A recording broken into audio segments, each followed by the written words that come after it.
we alive. From the mountains to the coast, we gon' bring that fire. In the heart of college football, we the ones they admire. Yo, it's game day, stadium packed, feel that rush. From Boise to App State, man, we never hush. Rocking the colors, yeah, we bleed that pride.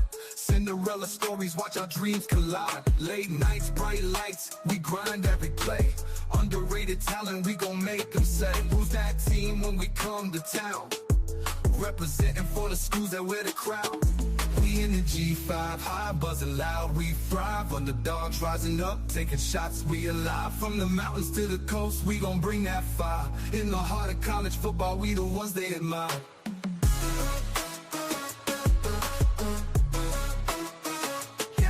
Yo, it's game day, stadium packed, feel that rush. From Boise to App State, man, we never hush. Rocking the colors, yeah, we bleed that pride. Cinderella stories, watch our dreams collide. Late nights, bright lights, we grind every play. Underrated talent, we gon' make them say, who's that team when we come to town?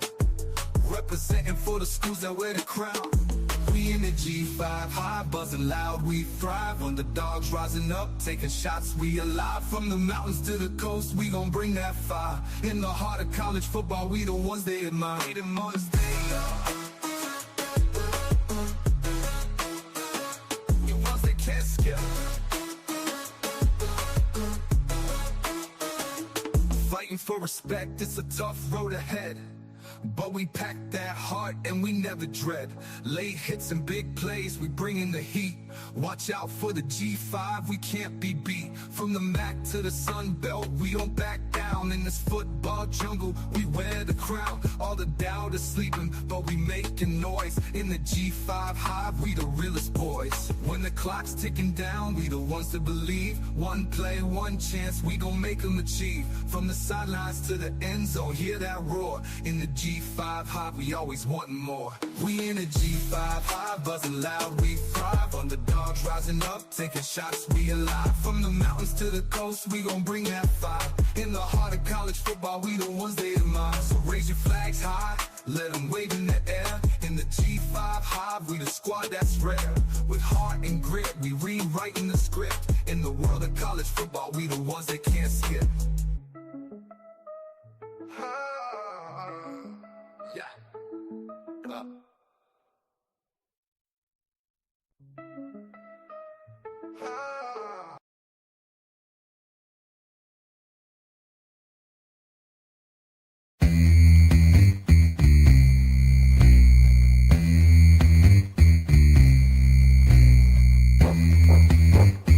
Here's Navarro on the run. Navarro's going to keep it. Navarro for 6! Touchdown, Bobcat! I feel I had a hard time staying in my own lane. Oh my goodness! Red Murdoch! Pick 6! Harvath inside the 30, the 20. Blake Harvath will score! And Mendoza takes a big hit. He never saw it coming. Trey White got in there. There's his man, Rucker. And nobody's going to catch him. Goodbye. Intercepted. Tyree Skipper. Touchdown. Telly again, why not? A step forward and make it 2 for Telly. Quarterback keeper showing off the speed. Steps on the gas. Untouched. The G5 Hive. All G5 all the time.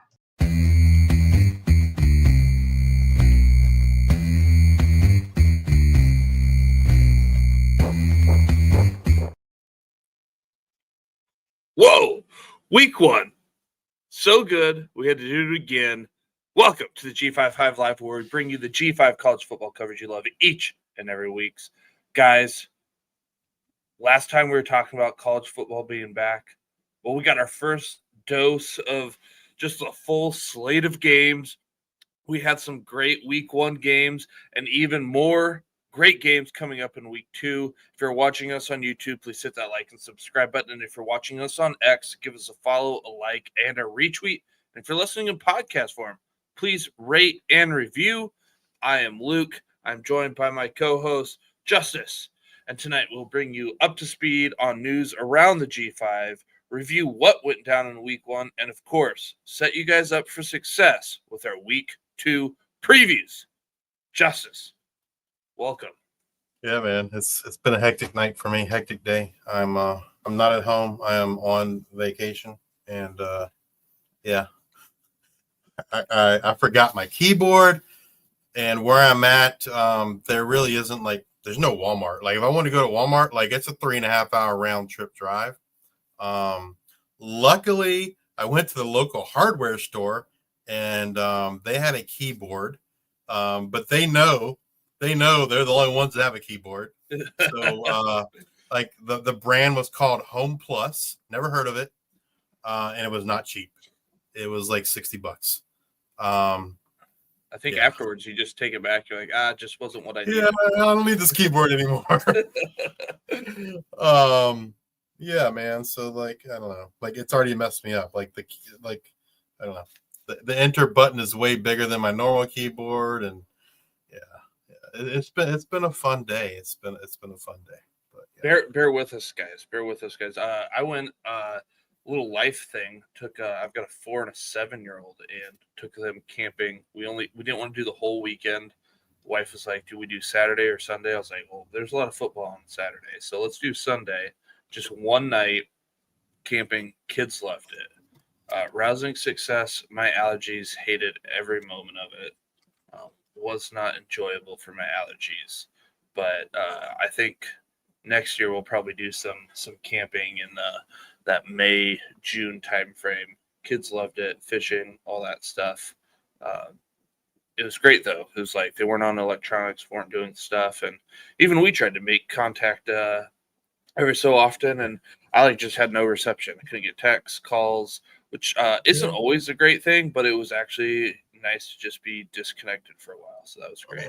Yeah, I dealt with that back in I guess it was end of June. We went camping up in upstate New York, and like literally no service, no nothing.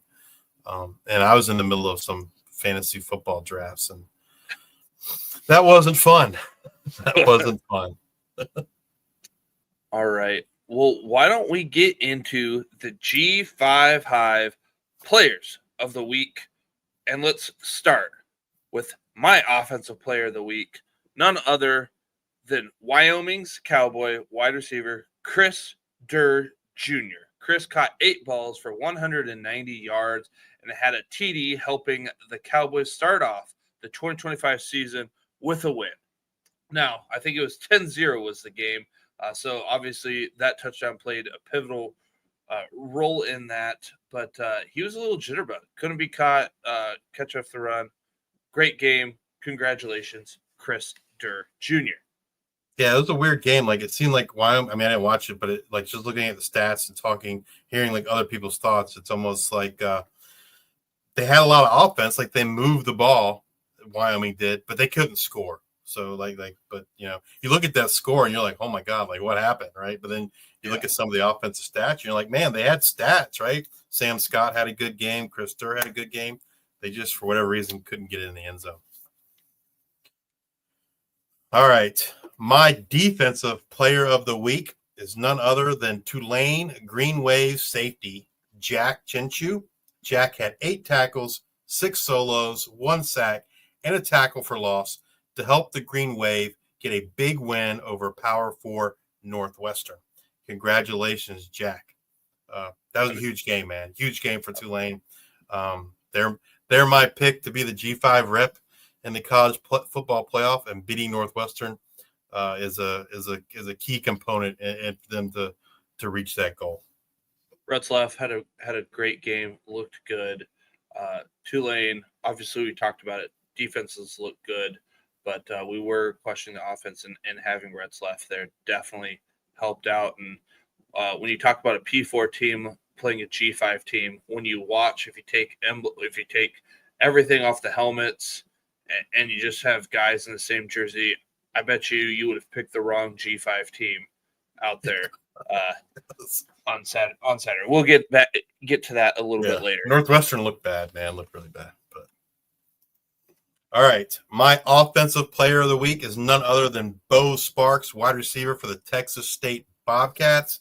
Bo caught 7 balls for 82 yards and 4 touchdowns. So, over half his catches were touchdowns. So that kind of helped the Bobcats start their 2025 season on the right foot with a big win. Congratulations, Bo. All right. And then my defensive player of the week for week 1, New Mexico State Aggies edge Jamal Thompson Jr. Jamal had 9 tackles, 7 of which were solos, 2 sacks, and 3 tackle for losses to lead the Aggies to a win to start their 2025 season. Congratulations, Jamal. Now, when we move over to the freshman offensive player of the week, when we talk about freshmen, we're not talking about redshirt freshmen. These are true freshmen that we have here. And mine is G5 Hive freshman offensive player of the week for week 1, Temple Owls tight end, Ryder Cush. Ryder caught 3 balls for 14 yards and 2 TDs to help the Owls start the 2025 season with a win over their rival, UMass. Our G5 Hive freshman defensive player of the week is none other than Tulsa Golden Hurricanes edge Hudson Ball.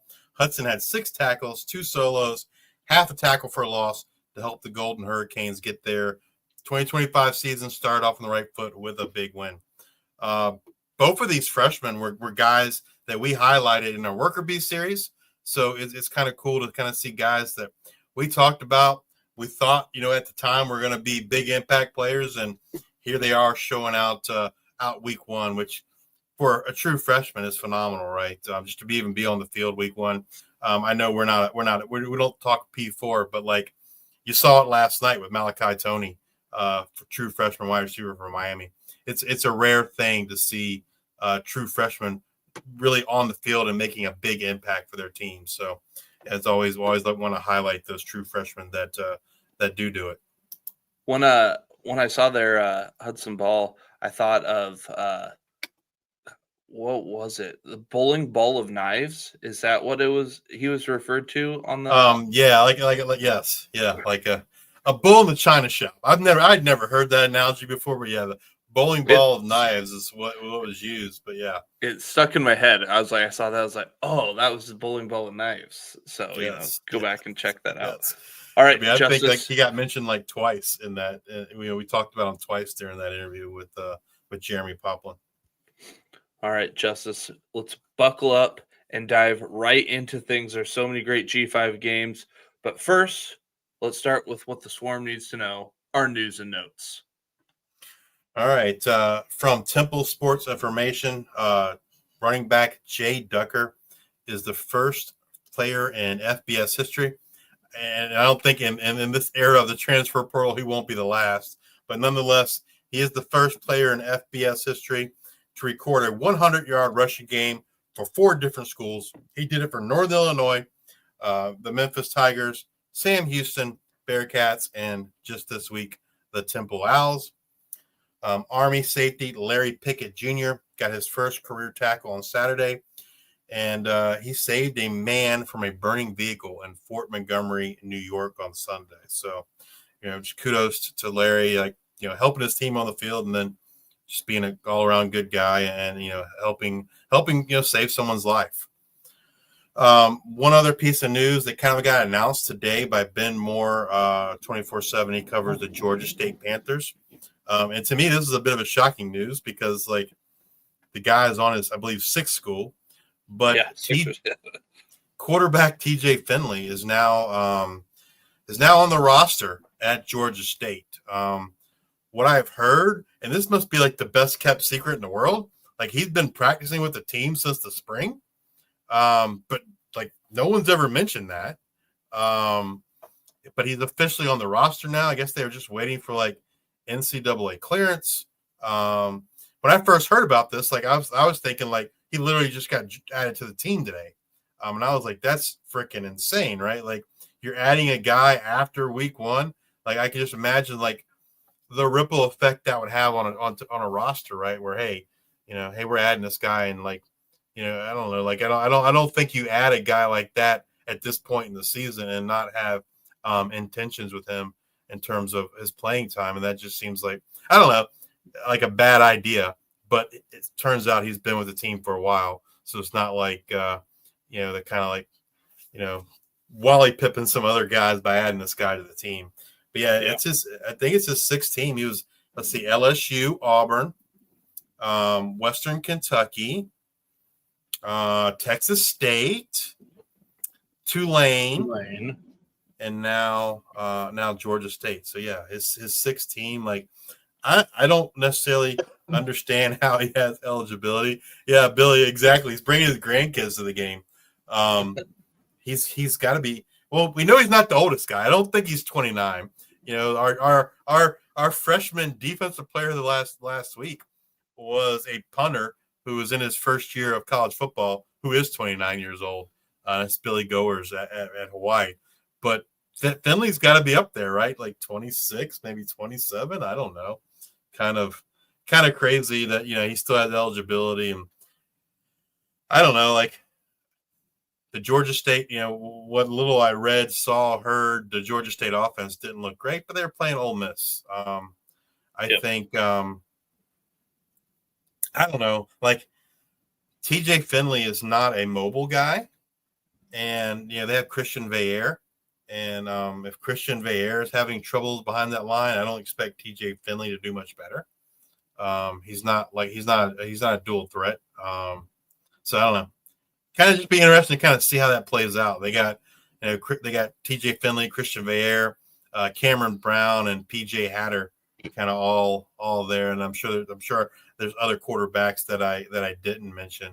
But yeah, it'll be kind of interesting to see how that quarterback situation plays out there for Georgia State. Let's get into some injury news. Relatively small segment, so that's great after 1 week. So I do want to touch on some things because I've been asked or people have been talking about them on team boards. You got Navy quarterback Blake Horvath. People were curious if he got injured because Woodson played in the third and fourth. They just took him out due to the score. They talked about it on our Worker Bee series. Yeah, Mike James mentioned that. Woodson's going to get a lot more run this year, especially in non-conference, because they understand how important Blake Horvath is. So I don't know if you really see him play a whole game until it gets to meaningful conference play.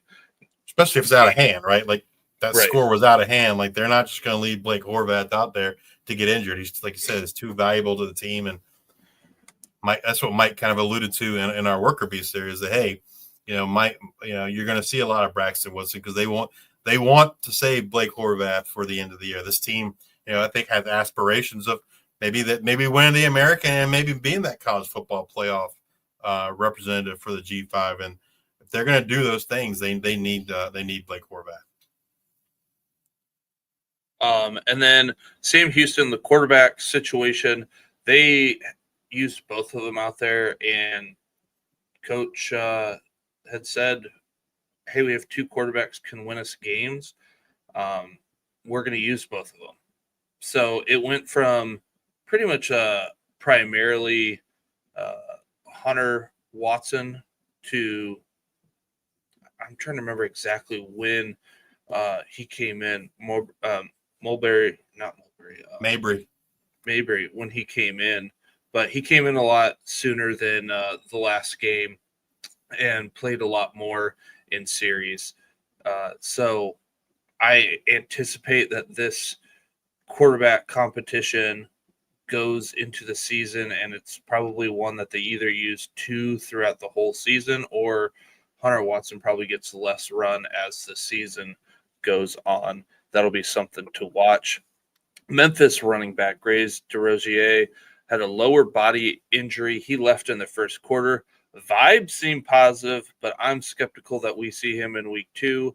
I think even going further than that, there could be some questions. But the UTEP quarterbacks, there was a switch. Skylar Thompson came in there. It just seemed like a scripted drive. It seemed like it was just like he wanted, like, hey, you're going to get in X amount of snaps or something in there.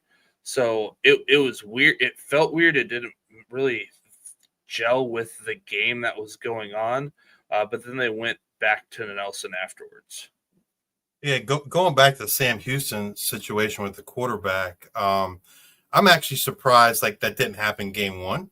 I expected, hey, they're going to run. I think I've expressed numerous times, like Hunter Watson's kind of a strange fit for a Phil Longo offense. And so I expected week one when they were played Western Kentucky. I'm sorry, week 0, when they played Western Kentucky, that they might like. I think the plan, like I would have thought the plan was to go and play Hunter Watson and try to basically play keep away from the Western Kentucky offense. But then if they got too far behind, that we might see Mabry, just because he's, in theory, he's the better, or what most people think is he's the better passer of the two. So I was surprised it didn't happen in week one. And it could be a mess moving forward, right? Because that could be a every week kind of situation. Absolutely. Then we had in the Louisiana Rice game, quarterback Walker Howard. They were trailing 14-12, under 2 minutes. Walker Howard takes a drop back into the end zone. I don't know, it was 30-yard pass to Sampson, and he just like buckled, like not in his lower. It's like he just grabbed his side right away. So I don't know if he it was non-contact. He went down. It seemed like maybe an oblique injury or something.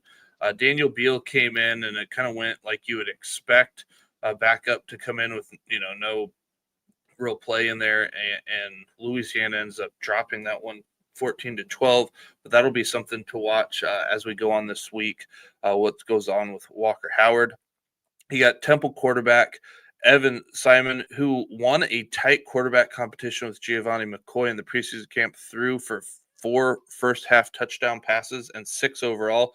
No injury, but this was something last week when we talked about, guys who won the job. This one was still going in, and going in, I kind of thought it was going to be Giovanni McCoy, Oregon State to Texas State, then to Temple. Evan Simon, the incumbent there, gets the job and just crushes it in game 1. JMU, this one, talk about surprises. Barnett took the first snap. Both Saluka and Barnett spent time rotating at quarterback. Saluka had better stat line in the game, but they were switching roles sometime in the middle of the drive. Justice, what are your thoughts? It shocks me, man, because I'll eat crow, because I was 100% of the opinion like it was just a ploy last week. Like I said, he had a pretty bad knee injury at the last play of the last game of last season, and so him being I don't know, like I would assume JMU's goal is to win the Sun Belt, right? And so I wouldn't have expected to see him maybe the game before Sun Belt play. Like, in other words, I wouldn't be rushing him out there because, in my opinion, he's very important to them to win the Sun Belt. And so, obviously, they're confident that he's ready because they put him out there week 1. I don't know. I hope it's not like when you see those things, I always think about RG3, right? Where they rushed him back and kind of, I don't know, it to a certain degree messed his career up because he played through injury. I just hope the same thing isn't with Alonzo Barnett. Hopefully he's 100% and he doesn't, re-injure the knee, and we'll see him out there for the rest of the season. Then Army quarterback Dwayne Coleman, he left under his own power in the third quarter with a lower body injury. Army's very thin at quarterback with Ethan Washington out for the season. So look for Army to, they're going to keep things close to the vest there, but they're going to do whatever they can to keep Dwayne Coleman ready for American Conference games, in my opinion. But if he's good to go, I bet you he goes. Troy running back Trey Cooley, he's going to miss the 2025 season with a knee injury. Justice, anything you want to add there? Yeah, I was going to say that wasn't announced until way after the game on Saturday. Matter of fact, I believe on the initial on the depth chart, Cooley was listed either as number 1 or as a number 1 with an or something like that. So no one knew until I guess till the game started. Then obviously you don't see him out there, but then no one really knew what was going on until after the game when it was addressed by the head coach. But yeah, that's part of that's just part of college football nowadays, right? Like we talked about injury reports, and unfortunately, like most of these conferences, injury reports aren't going to happen until conference play. So certainly, in these first couple of weeks when they're out of conference, they're not going to be forthcoming with injury information. And then Justice, I did not lay my eyes on this Hawaii-Arizona game, but you got to take a look at that. Looked like Mike Alejado injured maybe his other ankle this week. Yeah. It was in the third quarter.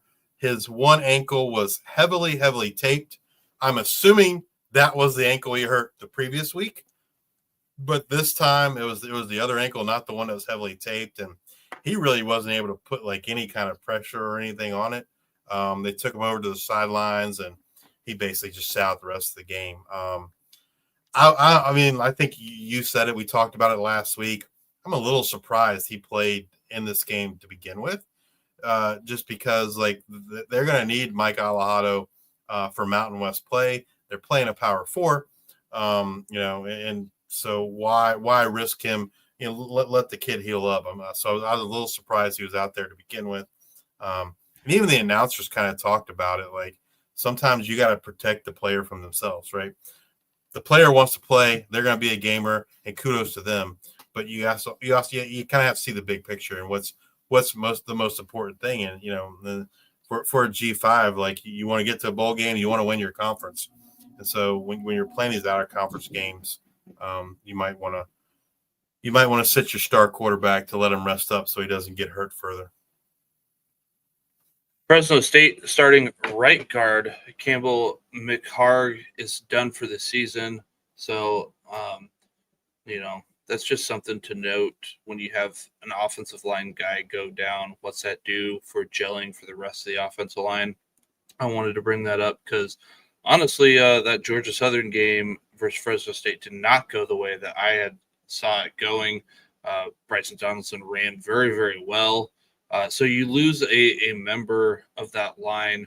What does that do to the cohesiveness of that line? Just something to monitor. Also, NIU defensive lineman Jelani Williams, he was hurt during the game. That's something to watch going into week 2 against Maryland. Jelani Williams, I think he was on our preseason all MAC team. Impactful defensive lineman. If he can't go, that's going to, obviously hurt them. And, despite Maryland putting it to FAU, I don't think Maryland is all that great. I think NIU defense is obviously their highlight of the team. Offense definitely has some work to do. But if Jelani Williams can't go, I think that definitely hurts their chances against Maryland. Yeah, 100%. Like he's a big time defensive lineman for them, and without him, that hurts. And yeah, they need that defense. If I don't know if that's one of the games we're going to talk about tonight. I don't remember, but yeah, they run the ball and play good defense. I thought we would have seen more offense from them with Josh Holtz, getting a second year, but it kind of looks like more of the same with Northern Illinois. Run the ball, control the ball, and play solid defenses. So him being gone against the Power 4 will hurt him. But at the end of the day, the same thing with Alejado, right? Like you might be better to save him for MAC play if we don't know what the injury is, but if he's banged up, maybe you kind of save him to fight another day. I mean, when you get into conference play. Right. That does it for our injuries, our news and notes. Let's get right into our week 1 G5 previews, or I guess our week 1 games rewind. So we listened. We're going slide by slide. So if you're watching us on YouTube, we're having, game by game here. We got Justice. I don't know if you want to talk about it a little bit. We got we got some feedback last week. Someone was like, "Hey, man, like you got like 8 games in the graphics, so it's kind of hard. Like if you're trying to find a specific game, it's kind of hard to find that because it's mixed with 8. So a little bit more work, but we did put we're gonna try doing each game by itself in terms of graphic wise, so that way folks visually can see, hey, this is the game they're talking about. So we're gonna give it a shot and see how it goes. So this is was a Thursday game. Ohio at Rutgers. Rutgers won 35-31. Rutgers, like, it was a tale of two halves, I guess, if you will. Rutgers jumped out big on Ohio, and then it was all Ohio. They if they had gotten off to a better start, they would have won this game. Parker Navarro did Parker Navarro things. Seeing him do this against Rutgers, and Rutgers isn't like world beaters. They're not Alabama, Georgia, Clemson, etc. But that they are a Power 4 team. They are in the Big Ten, and like Parker Navarro just absolutely did whatever he wanted, especially in that second half. And so the MAC needs to be worried about Ohio, right? With Parker Navarro, Saban Gura, Chase Hendricks, those guys put on a show against a Big Ten team, and so I expect big things out of them in the MAC. Probably the biggest question mark, which I think would have been a question mark, we talked last week, was the defense, right? They had a lot of new faces on that defense. How will that defense look? But like I said, they held up in the second half. They didn't look so good to start the game, let Rutgers get that big lead, but they certainly held up in the second half, and it'll be interesting to see moving forward. Ohio, I don't know if it's this week but they have like 2 more, I think, P4 games. I think Ohio State's one of them. West Virginia, then Ohio State. Okay, yeah, so it'll be, and I think the West Virginia game's at home. So it's going to be interesting to kind of see if Ohio can't beat West Virginia. Like I said, they should have beat Rutgers. I think in this week the bad start just kind of got them, and that's what. What? So you got Rutgers, you got Ohio State, you've got West Virginia. That's 2 Big Ten teams, 1 Big 12 team. You can say the Big Ten, SEC, maybe better than the Big 12. Parker Navarro, if you just take him as a quarterback and you put him on a team in the Big 12, you put him on a team in the Big 10, he ain't last as the worst quarterback in that. 100%. So, no, he's better than Rutgers. He's better than Wisconsin. Just trying to go Purdue, Iowa. I definitely think they've got West Virginia this week. I think that's a game to watch. And weird things happen in Ohio. Iowa State, I would say missed that controversial last field goal that I don't know, you couldn't really tell from the camera angle, but I think that was last year or 2 years ago. There's some upsets that happen in Ohio. All right. Next up was East Carolina versus NC State. This was also Thursday night. NC State goes on to win 24-17. That East Carolina offense struggled a little bit, especially running the ball. No Rajay Harris. It took them a while to kind of get going, and even then, it was just the offense. I don't know. It wasn't firing on all cylinders like we saw towards the end of last year. I mean, obviously they're playing ACC, NC State. That's a huge rivalry game. They played each other in the bowl game. East Carolina won the bowl game, so no doubt NC State wanted to get some revenge there. The East Carolina defense, they had some issues, but overall, I think they played better than I expected. CJ Bailey kind of had a really good game. I believe it was Teddy Hoffman, a true freshman.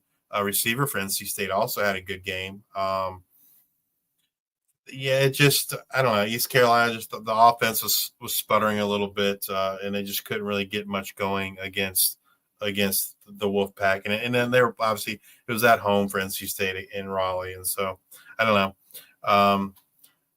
Like I said, I think the defense played better than expected. I have no doubt that the offense for East Carolina will get things figured out moving forward. Next up was also Thursday night game, Buffalo at Minnesota. Minnesota ends up winning this 23-10. I thought Buffalo played them tough, man. A few plays here or there, and Buffalo might win this game. You look at the final score and you think, it wasn't that great of a game.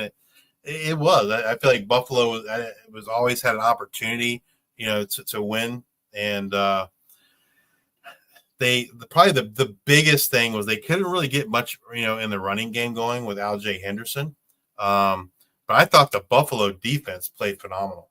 Deion Crawford, Red Murdoch, those guys, those are two linebackers that wouldn't shock me at the end of the year if those two are the top tacklers and making all MAC teams. Last year it was Sean Dolak and Red Murdoch. This year's Red Murdoch and Deion Crawford. But yeah, overall, I was very impressed with Buffalo. I think they get into conference play. That running game will be that running game will be right. They won't be playing the big defensive line that Minnesota has. But all in all, I feel like this game was a positive for Buffalo. They didn't get the win, but they acquitted themselves very well. All right, this was probably like the biggest game of the week in terms of I don't know what you want to call it. In the G5, just setting the table for the playoffs. I was going to say has been the preseason favorite. Everyone's kind of dubbed them, and yeah, I guess this one had you could say it had national championship implications. Yeah, I mean, I think there's what I would consider two big games in terms of playoffs this week for the G5 rep, and this was obviously one of them with Boise State ranked number 25 at the time. I haven't looked at the poll today to see where they are. I'm sure they fell out against South Florida at South Florida, and South Florida handled business, man. Like, it wasn't like, I mean, I guess the first half was kind of close, but the game really wasn't that close. Boise did not look good. I'm not super shocked how they looked on offense. I'm more shocked about how they looked on defense. Losing Ash and Genty, that's a huge loss, and that can't be understated. But the defense, they lost Ahmed Hassanian, but I feel like for the most part they returned a lot of defensive players, a lot of really good defensive players, and they did not look like what you'd expect from a Boise State defense at all. And to Luke's credit, he talked about South Florida being a sleeper team, and man, like, now they've gone from like sleeper status to being like one of the favorites probably now for the college football playoff G5 rep. Byron Brown, looked good in that game in the second half. The first half was kind of rough for him, but man, like, and the first few plays were like screenplay, like negative ADOT or like half a yard ADOT, and it was like 3 and out. Like, the defense was kind of doing their part. I was like, oh man, this is going to be rough if this is how it is. And then they waited to get their first down until like the end of the first quarter, or maybe it was like it took a while. I can't remember if it was Chaz Nimrod or who it was, but a long play down there in the middle of the field. And then and once you got Byron Brown legs, that's when things changed, and that's when South Florida kind of took off, when he started using his legs. They had that phantom holding call where he like broke 3 tackles and go into the end zone for the first touchdown and gets called back. That was kind of bogus, but yeah, I had to go back and look, because I'm like, I think I was like, in that preview, I was like, I kind of like USF. I just kind of like what they got here, and you were like, I just can't bet on Byron Brown yet. I gotta wait and see, what it is. and that first quarter for sure was definitely rough, but yeah, it's the first game of the season, so he turned it around. And he I mean, he's a load when he's running the ball, dude. Like, I don't know, like, there's not a stat somewhere that I know of, but like, how many guys did he just absolutely truck? Like, it was, I don't know, I feel like 3 or 4 on some of those runs, right? Where he just like, he just ran the dude over, and like the guy ran into a brick wall, and Byram just keeps on going. He's definitely a load, and he looked like he did in I guess was that 2023. So if he can keep that up, man, and like probably the biggest thing that surprised me the most about South Florida was the defense. The defense played really, really good, and we haven't seen a South Florida defense play like that, and I couldn't tell you the last time I remember it. And so that was probably the thing that kind of shocked me the most was how well that South Florida defense played against the Boise State team. Again, no Ashton Genty, but still they got talented guys. And so that South Florida defense really, really stepped up to the moment. And phenomenal win for South Florida. We jumped them up, I think, all the way up to number 2 in our G5 top 25 rankings. So kudos to the South Florida Bulls. All right, next up, it's a Friday night game, a battle of Carolina G5s, App State versus Charlotte. We had 34-11, App State with a win, and it was even farther, like it wasn't even that close in that score. Just App State dominated. They passed the ball a lot more than I thought. When we did the G5, when we did the Worker Bee series, we talked about them, getting guys in space, and they definitely did that. People are in motion all the time. Kind of reminded me of watching like the St. Louis Rams when Sean McVay first got there. There's always a guy moving, going almost like a run start into the slot, drag route, all of this stuff. They ran the ball well too. The question was with who Roberts, Kanye Roberts got hurt, and so got Dominion. hurt. So it's like, yeah, what's going to happen? And it was the Dominion show.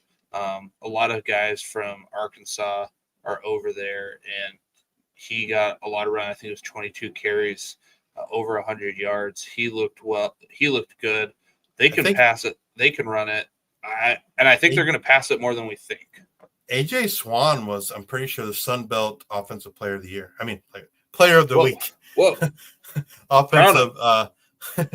Yeah, AJ Swan was, I'm pretty sure, the Sun Belt Offensive Player of the Week this week. So yeah, I mean, like you said, him hooked up a lot with Jaden Barnes and Charlotte. Man, like, we talked about the concerns we have with them, especially in the trenches, right?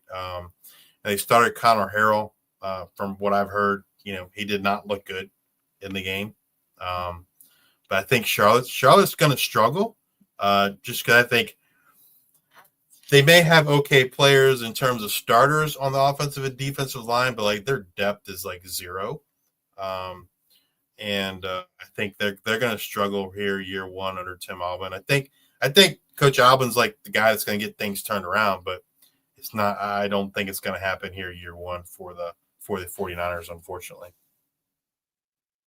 Then we had UNLV at Sam Houston. UNLV gets the win 38-21. And again, one of those games where that wasn't even that close. It was much further. Like Sam Houston got some touchdowns there at the end. I was kind of, I don't remember at what point was it, third quarter. I was like, I kind of thought the over was going to hit a lot sooner. And it was kind of a lower scoring affair for much of this game. That was like, it kind of took me back a little bit. Like I said, Sam Houston used 2 quarterbacks.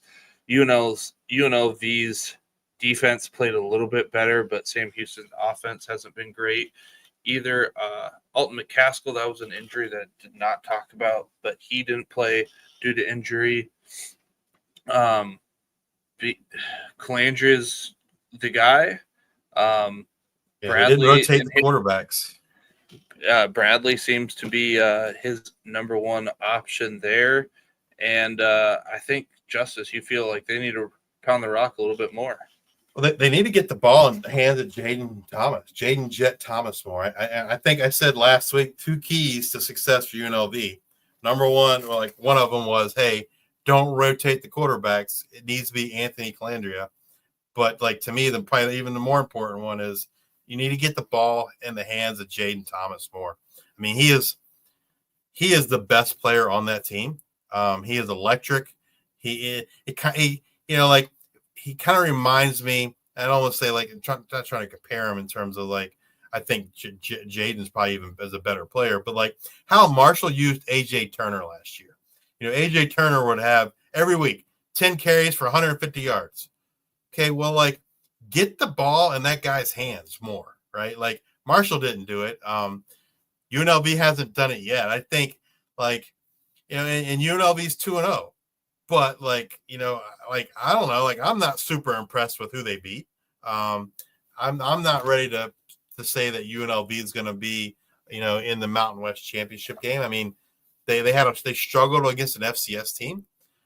They beat Sam Houston, but I don't necessarily think the Sam Houston defense is very, very good. They lost, so there's so much turnover, and then like offensive, like you pointed out, Luke, they're still trying to figure it out, and so like. UNLV's 2-0, and that is great. But I don't think, they really haven't proven anything to me. But if they want to win games, they're going to have to figure out how to get the ball in Jaden Thomas's hand more than 10 to 12 times. They need to feed the guy, man. He is a difference maker on that team, and if they want to make the Mountain West Championship, I think they need to get him the ball as much as possible. Then the game that I think we were both excited to see, you had this high-flying offense in San Jose State. What is Central Michigan going to look like? And I think we were both surprised. I'll speak for myself. I was surprised that San Jose State lost this one. They lose 16-14. Central Michigan goes out to San Jose, picks up the win. They were my dark horse team in the MAC. I had them losing this game. This, I think, then helps them out. And like I said, they got a pretty easy schedule until November. So look for Central Michigan to make some noise in our top 25. We were the only one that had them in the top 25, and we got them in the top 15 now. I mean, I haven't looked to see if Hero Sports released everyone's votes today. Not yet. They haven't done it yet. So I'm interested to see if others have Central Michigan there. But yeah, we were the only ones that had them, last week. So my takeaways: Cornice looks huge. He was almost like the bus out there, just huge.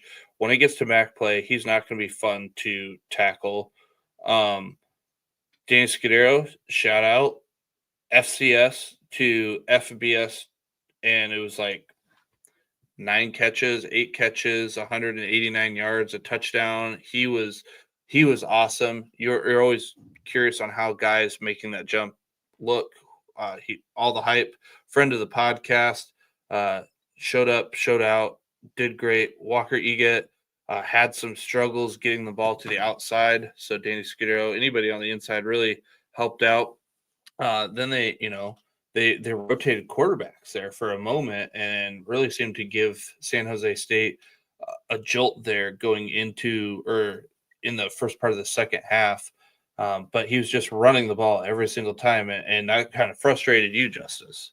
Yeah, I mean, yeah, they like when Tom Amasome came in the game, like that's all he did is he ran the ball, and so like they put him in at the end, and like that would have been the perfect opportunity for him to act like he was going to run the ball, kind of take a step back, like you're shooting a jumper and dump, shoot a jumper and hit a tight end or somebody that kind of leaks out, because the defense was just like they were all committed to Tama. Like they weren't looking anywhere else when he came in the game. This dude's going to run the ball. He runs the ball every single time. Boom. And like I don't know, that seemed like such a missed opportunity there at the end to kind of get the win. I mean, like you, like, am I shocked that they lost? No. Am I surprised that they lost? Yeah. Man, like we talked about this last year. I guess maybe I was just hopeful that after another year in the system, he would magically get better. But Walker Eget's just not good, man. He is not good. I didn't think he was good last year. I don't think either one of us thought he was good last year with him and Emmett Brown. Man, like I I'm just kind of curious, why? Like, obviously the coaching staff believes in him. That's 100% clear at this point. But man, like he's had some real duds of games, and this was one of them. Unfortunately for San Jose State, like the depth behind Walker is all freshmen, right? They do have, I think, Xavier Ward, who is who's a seasoned guy, older guy. But I don't know where he is on the depth chart. We pretty sure Tama Anasome, who we saw in the game, is the number 2 on the depth chart. But he's a true freshman. He was an early enrollee, so that's a positive. But yeah, man,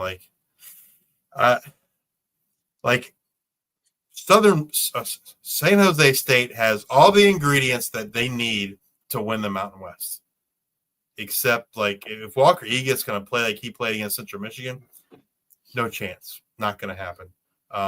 They're still my pick to win the Mountain West, but I think losing to Central Michigan, obviously they got Texas coming up, so that one's going to be a tough one. But I think right now all the momentum is in the MAC and the American for a G5 representative in the playoff, I think. The thing that kind of surprised me, I guess, for Central Michigan was like the quarterback rotation. They played 3 quarterbacks. Yes, I forgot to mention that. It was a pretty good rotation of the 3 quarterbacks. So I guess I'm interested to kind of see like how that plays out moving forward. I mean, I think as we might have expected, they ran the ball a lot with Trey Cornish and Nari Biggins. And I think that's going to continue. But I'll be interested to kind of see if that. I expect it probably to continue for at least a couple more weeks, right? Or until they finally settle on a guy. But I don't really know how. I don't know that I saw enough from one of the 3 that said either good or bad, either way, right? Like to kind of separate themselves. So it'd be interesting to kind of see if they keep rolling out that 3-man rotation there for the Chippewas. But yeah, man, San Jose State's got to figure out quarterback play, because if they don't win the Mountain West, I would say that's going to be the reason why. Man, like I probably texted or messaged Luke 100 times and said, "Man, Walker Egan's bad. He is so bad." But hopefully, this, like you said, they got Texas coming up. Don't expect it to be any better, but hopefully after that they can get things going. Then Leland Smith, you talked about Dan Scudero, who had a phenomenal game. Leland Smith had a decent game too. I just think the quarterback play was a big problem. I mean, he definitely, in my opinion, those are his 2 guys, Leland Smith and Danny Scudero. Just the question is, can Walker always get him the ball when he needs to? So we'll see. All right. Some Saturday G5 versus P4 games. Mississippi State at Southern Miss. I always had that game up, but never the sound on. I was just kind of watching it at some point Southern Miss is or Mississippi State's going to pull away, and they just didn't. It was 10-10 at half. But then the second half started, and that's kind of when they pulled away. Mississippi State wins 34-17. The second half started. Southern Miss punt, followed by a Mississippi State touchdown. Then in that punt, they had 6 plays, -1 yards. Next drive, punt, they did a 3-and-out, followed by a Mississippi State touchdown. And then on their first throw, on their third drive, was an INT, which then Mississippi State scored a touchdown. That's kind of where the wheels came off. They played a really good first half. But Southern Miss, a lot of bright spots for them going into the rest of the season. Were you able to tell anything with the? I mean, just looking at, I didn't get to watch this game, but you look at the stats, seems like a lot of rotation at running back. I don't know that anyone necessarily stood out at receiver. Kind of what were your thoughts in terms of Southern Miss? Like I said, it was always a game just kind of off to the side, but when I was watching it, it just kind of seemed to go with who was open. It didn't seem like, some offenses really force something or they're trying to get a player open. It didn't seem like Braxton necessarily had his eyes for anybody in particular. Running the ball, nothing really. I mean, Braxton, every time I feel like I was watching it, he was running it. Definitely made some guys pay with some hits, but there's really nothing I could take away from that game in terms of running or passing. It seemed like Braxton was the star of the show, and everyone else was just kind of like along for the ride, so to speak. I'll touch on this game very shortly. I watched Florida Atlantic at Maryland, 39-7. It was ugly. Maryland wins. Velkamp struggled. Messer had like 20 targets.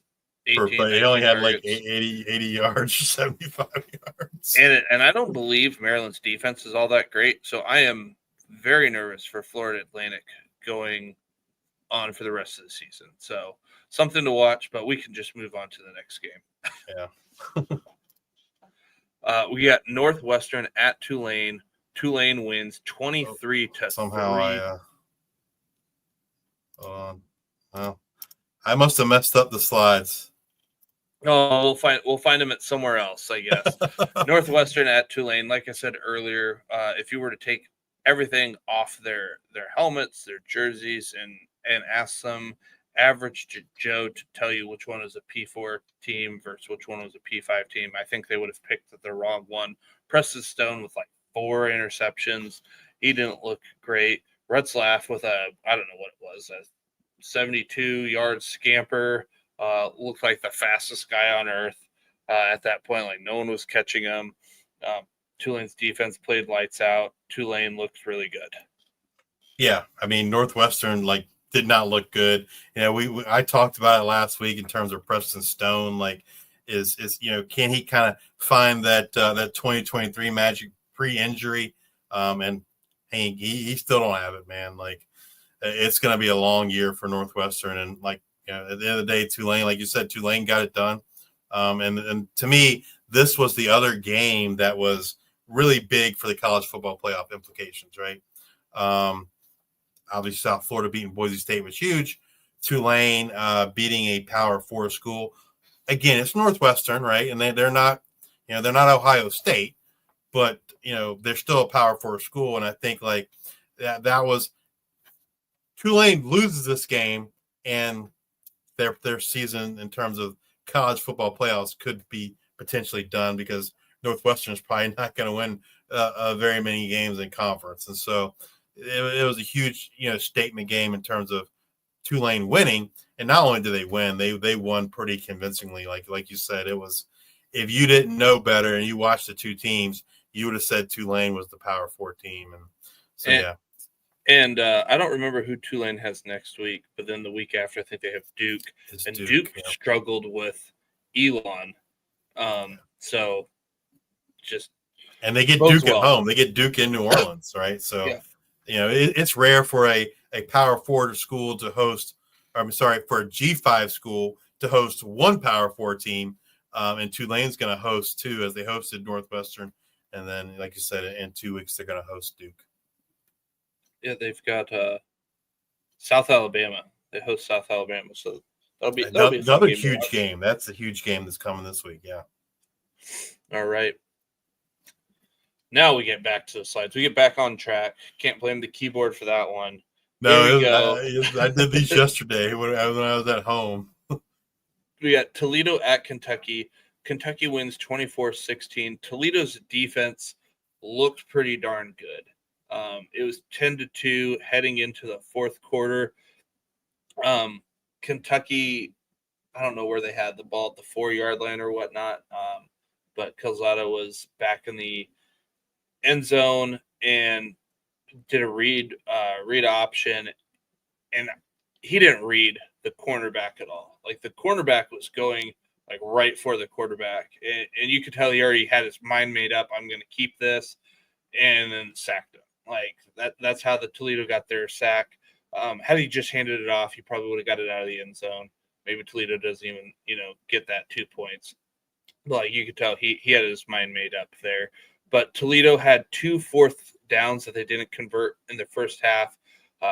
Again, pretty early on. One, Tucker Gleason, he kept went around to the short side of the field, got stopped on the 1 yard line. That was, I think, their first drive of the game, maybe.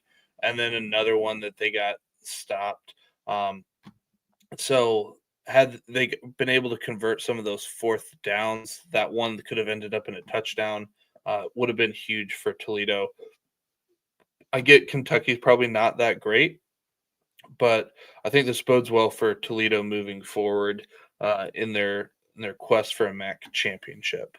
Yeah, it's probably just more of a missed opportunity, right? It probably doesn't necessarily, quote, eliminate them from college football playoff potential G5, but like this would have been a huge feather in their cap, right? Like last year they went to Mississippi State and like just blew them out. And Mississippi State wasn't good, but still it's an SEC team.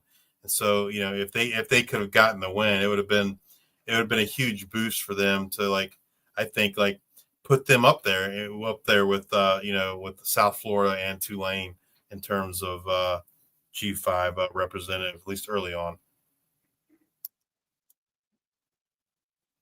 We can skip this one. Well, look good early. Man, like, yeah, it looked great early, right? If you didn't get to catch this game. ODU, Indiana, for those who are listening. Yeah, ODU at Indiana. Indiana ends up winning 27-14. First play of the game after the kickoff, right? First play of the game, Colton Joseph, 75 yards to the house. And it wasn't down. It wasn't, I wouldn't say all downhill from there. The Old Dominion defense played phenomenal. Twice in the game, they stopped them when they went on a 4th and goal, and they couldn't get in. So the defense played a hell of a game.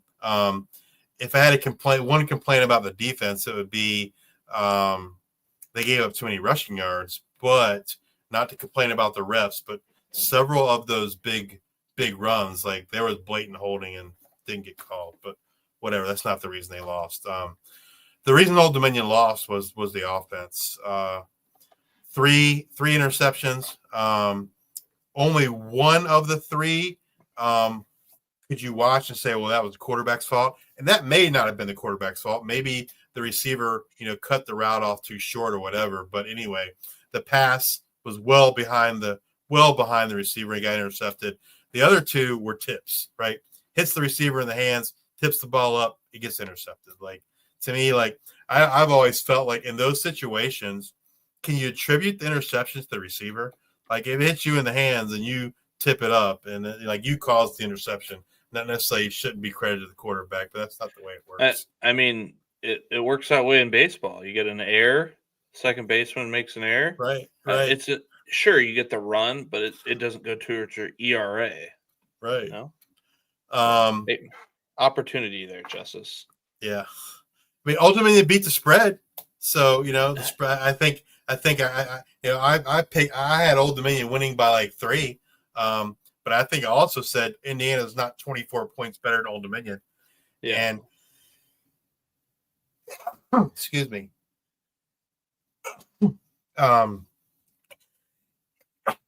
Excuse me. Even with 3 turnovers, like they didn't beat Old Dominion by 24. 3 turnovers, 3 sneezes, everything in 3s. The Old Dominion offense has to kind of get it figured out. They had Colton Joseph had 2 huge runs. I think he had a 75-yard run, and then later in the game he had a 78-yard run for another touchdown. And like I think they actually had more explosive plays than Indiana, but they didn't have enough plays other than those explosive plays. The offense, like passing the ball, wasn't great. The running game, other than Colton Joseph, wasn't great. But there were encouraging things to take away.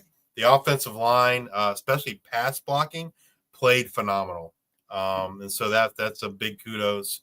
And again, the defense played phenomenal. They weren't always put in great situations because of the offense. But I thought, like, all in all, like, the defense and the offensive line play, I think were, you couldn't ask for much more than what those guys did. So hopefully they'll get things right this week. They play their first home game against North Carolina Central, and North Carolina Central is a decent team. They won the HBCU national championship, I think, in 2022. So yeah, hopefully they can get things right and get things figured out by the time they get to Sun Belt play. And Old Dominion gets another opportunity, gets a P4 in 2 weeks. They go up to Blacksburg and play Virginia Tech. And so it's the last time that we play Virginia Tech for a while. We had a 10-game series where there was lots of homes and homes. Unfortunately, that got I guess the best way to say is it got bought out. And Virginia Tech will not be playing at Old Dominion anytime in the future. Old Dominion will play at Virginia Tech, I think, 2 more times in that series. So anyway, hopefully Old Dominion will get the offensive stuff figured out, and I think they will. All right. Nightcap games. We got UTEP at Utah State. Utah State wins 28-16. This one was another one of those games where that score is a lot closer than it actually was pretty much for the majority of this game. Bryson Barnes looked impeccable. Yeah. Looked great. Yeah. Great things coming for Utah State. UTEP defense played pretty well. It was just penalties got them quite a bit. And I don't know. I guess I'm excited for the defense, but I don't think the offense is too far behind. Maybe still a year too early for UTEP, but there was a lot of good things that I saw. I think probably the thing that shocked me the most was Hassan Wilson, right? Did he even get a carry in the game? I don't remember. Maybe he had one. That was kind of surprising for UTEP. You kind of expected him to kind of be the RB1 there, but yeah, I think to your point, the game wasn't as close as the score to indicate. Utah State kind of seemed to be firmly in control of this game. Bronco Mendenhall, phenomenal coach, and he's going to do great things there at Utah State. And like you said, Bryson Barnes looked phenomenal. Miles Davis looked really good at running back. You saw that one play where how he didn't step out of bounds. I don't know, dude, because he, by all rights, he should have stepped out bounds on that long touchdown run, but he didn't. But yeah, I think Utah State's going to surprise some folks this year. All right. Rice at Louisiana. Rice wins 12-14. This was the game I talked about. Walker Howard was hurt there at the end, bringing a backup quarterback. I'm not going to say that's the reason that they lost this game, because obviously you let it get to that point. But Rice looked good. Rice looked really good, way better. They were intriguing. I wanted to see what this offense looked like. But also Rice looked small.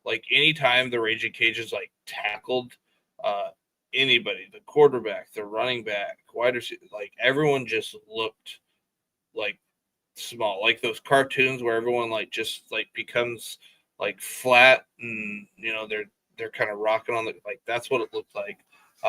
So if Rice can stay healthy, obviously the offensive line played really well. They're really disciplined. Quentin Jackson's 5'8", 5'9". He's just hard to find back there. Rice, we were really high on them last year, and they disappointed.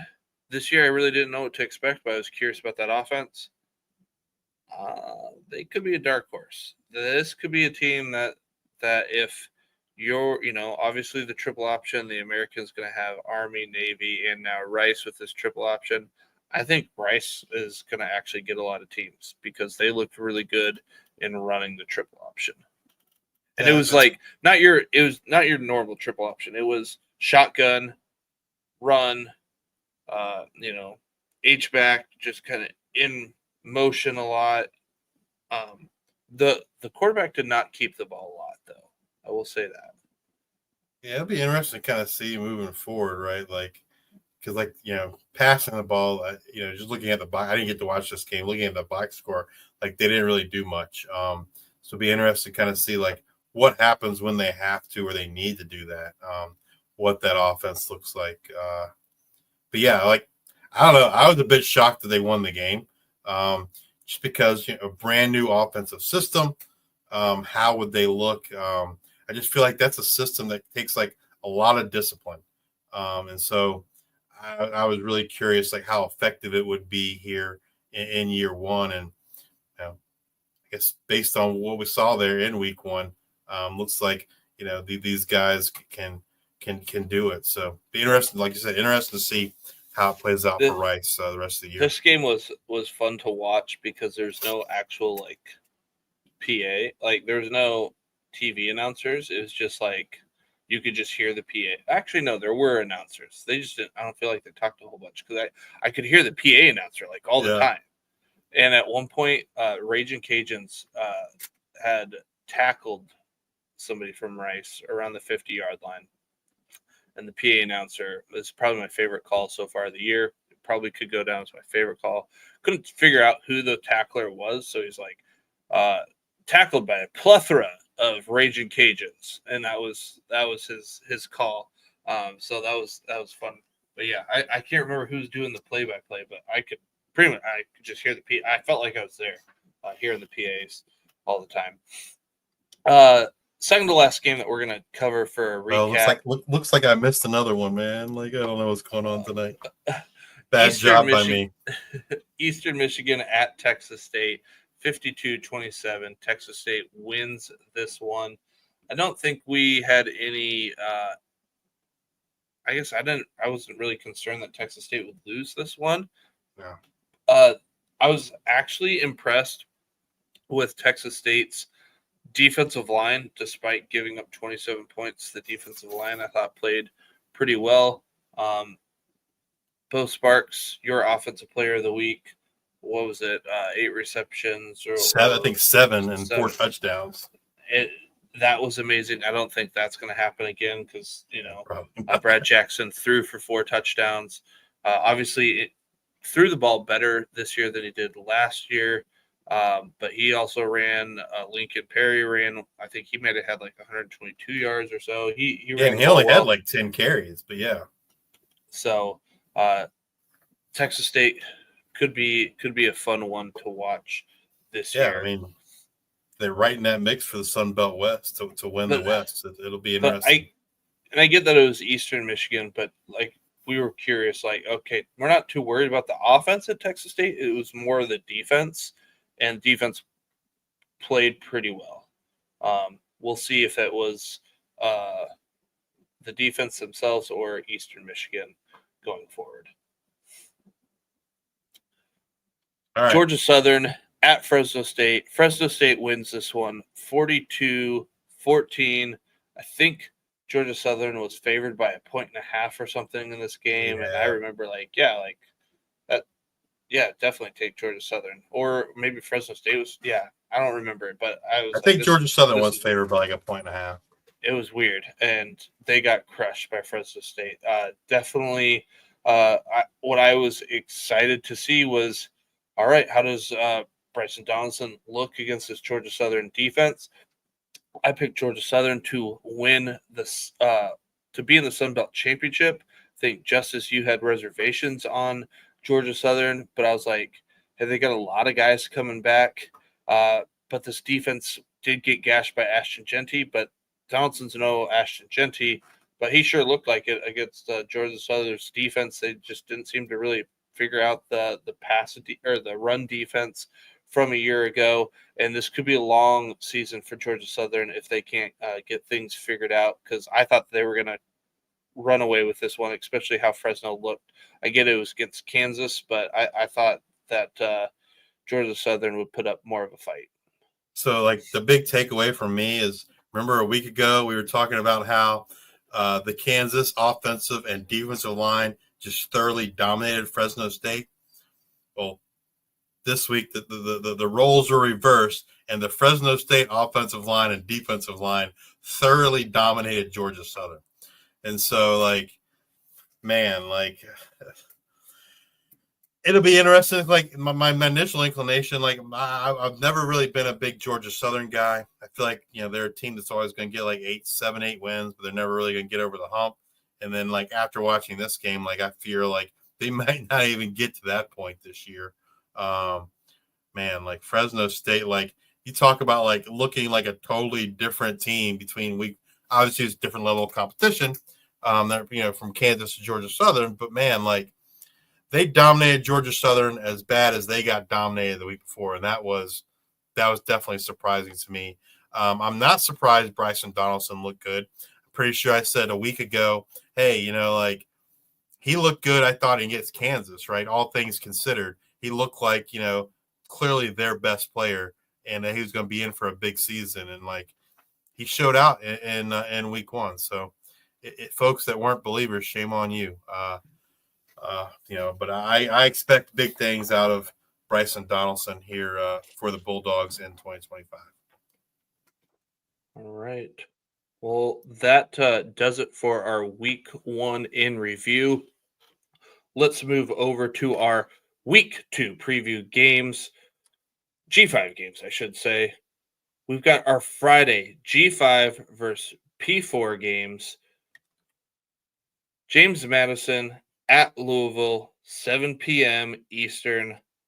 I gotta look up the lines here real quick. This is an opportunity for JMU to shock the world again. Like they always play the P4s tough. They're going to Louisville. I think we'll kind of get a better feel for what to expect from JMU this year. With Alonzo Barnett, George Pettaway. The one thing I will say, like I wasn't like super impressed with was the passing game a week ago, or this past week with JMU. But we'll see what they get to look like against the P4 opponent. They are one of the trendy picks to win the Sun Belt. A potential trendy pick to be the G5 rep in the college football playoffs.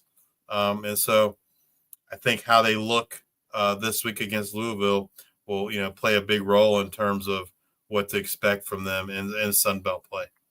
Louisville is projected to they're favored by 14.5 points. Total over under 57.5 points. I think Louisville wins this one, but like you said, I think this is more of like where does James Madison stack up? Because how do they look in the game? Next game, we have Northern Illinois at Maryland, 7:30 p.m. Eastern. Maryland favored by 17.5. Total over under set at 47.5.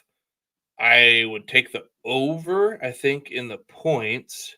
What's the over under?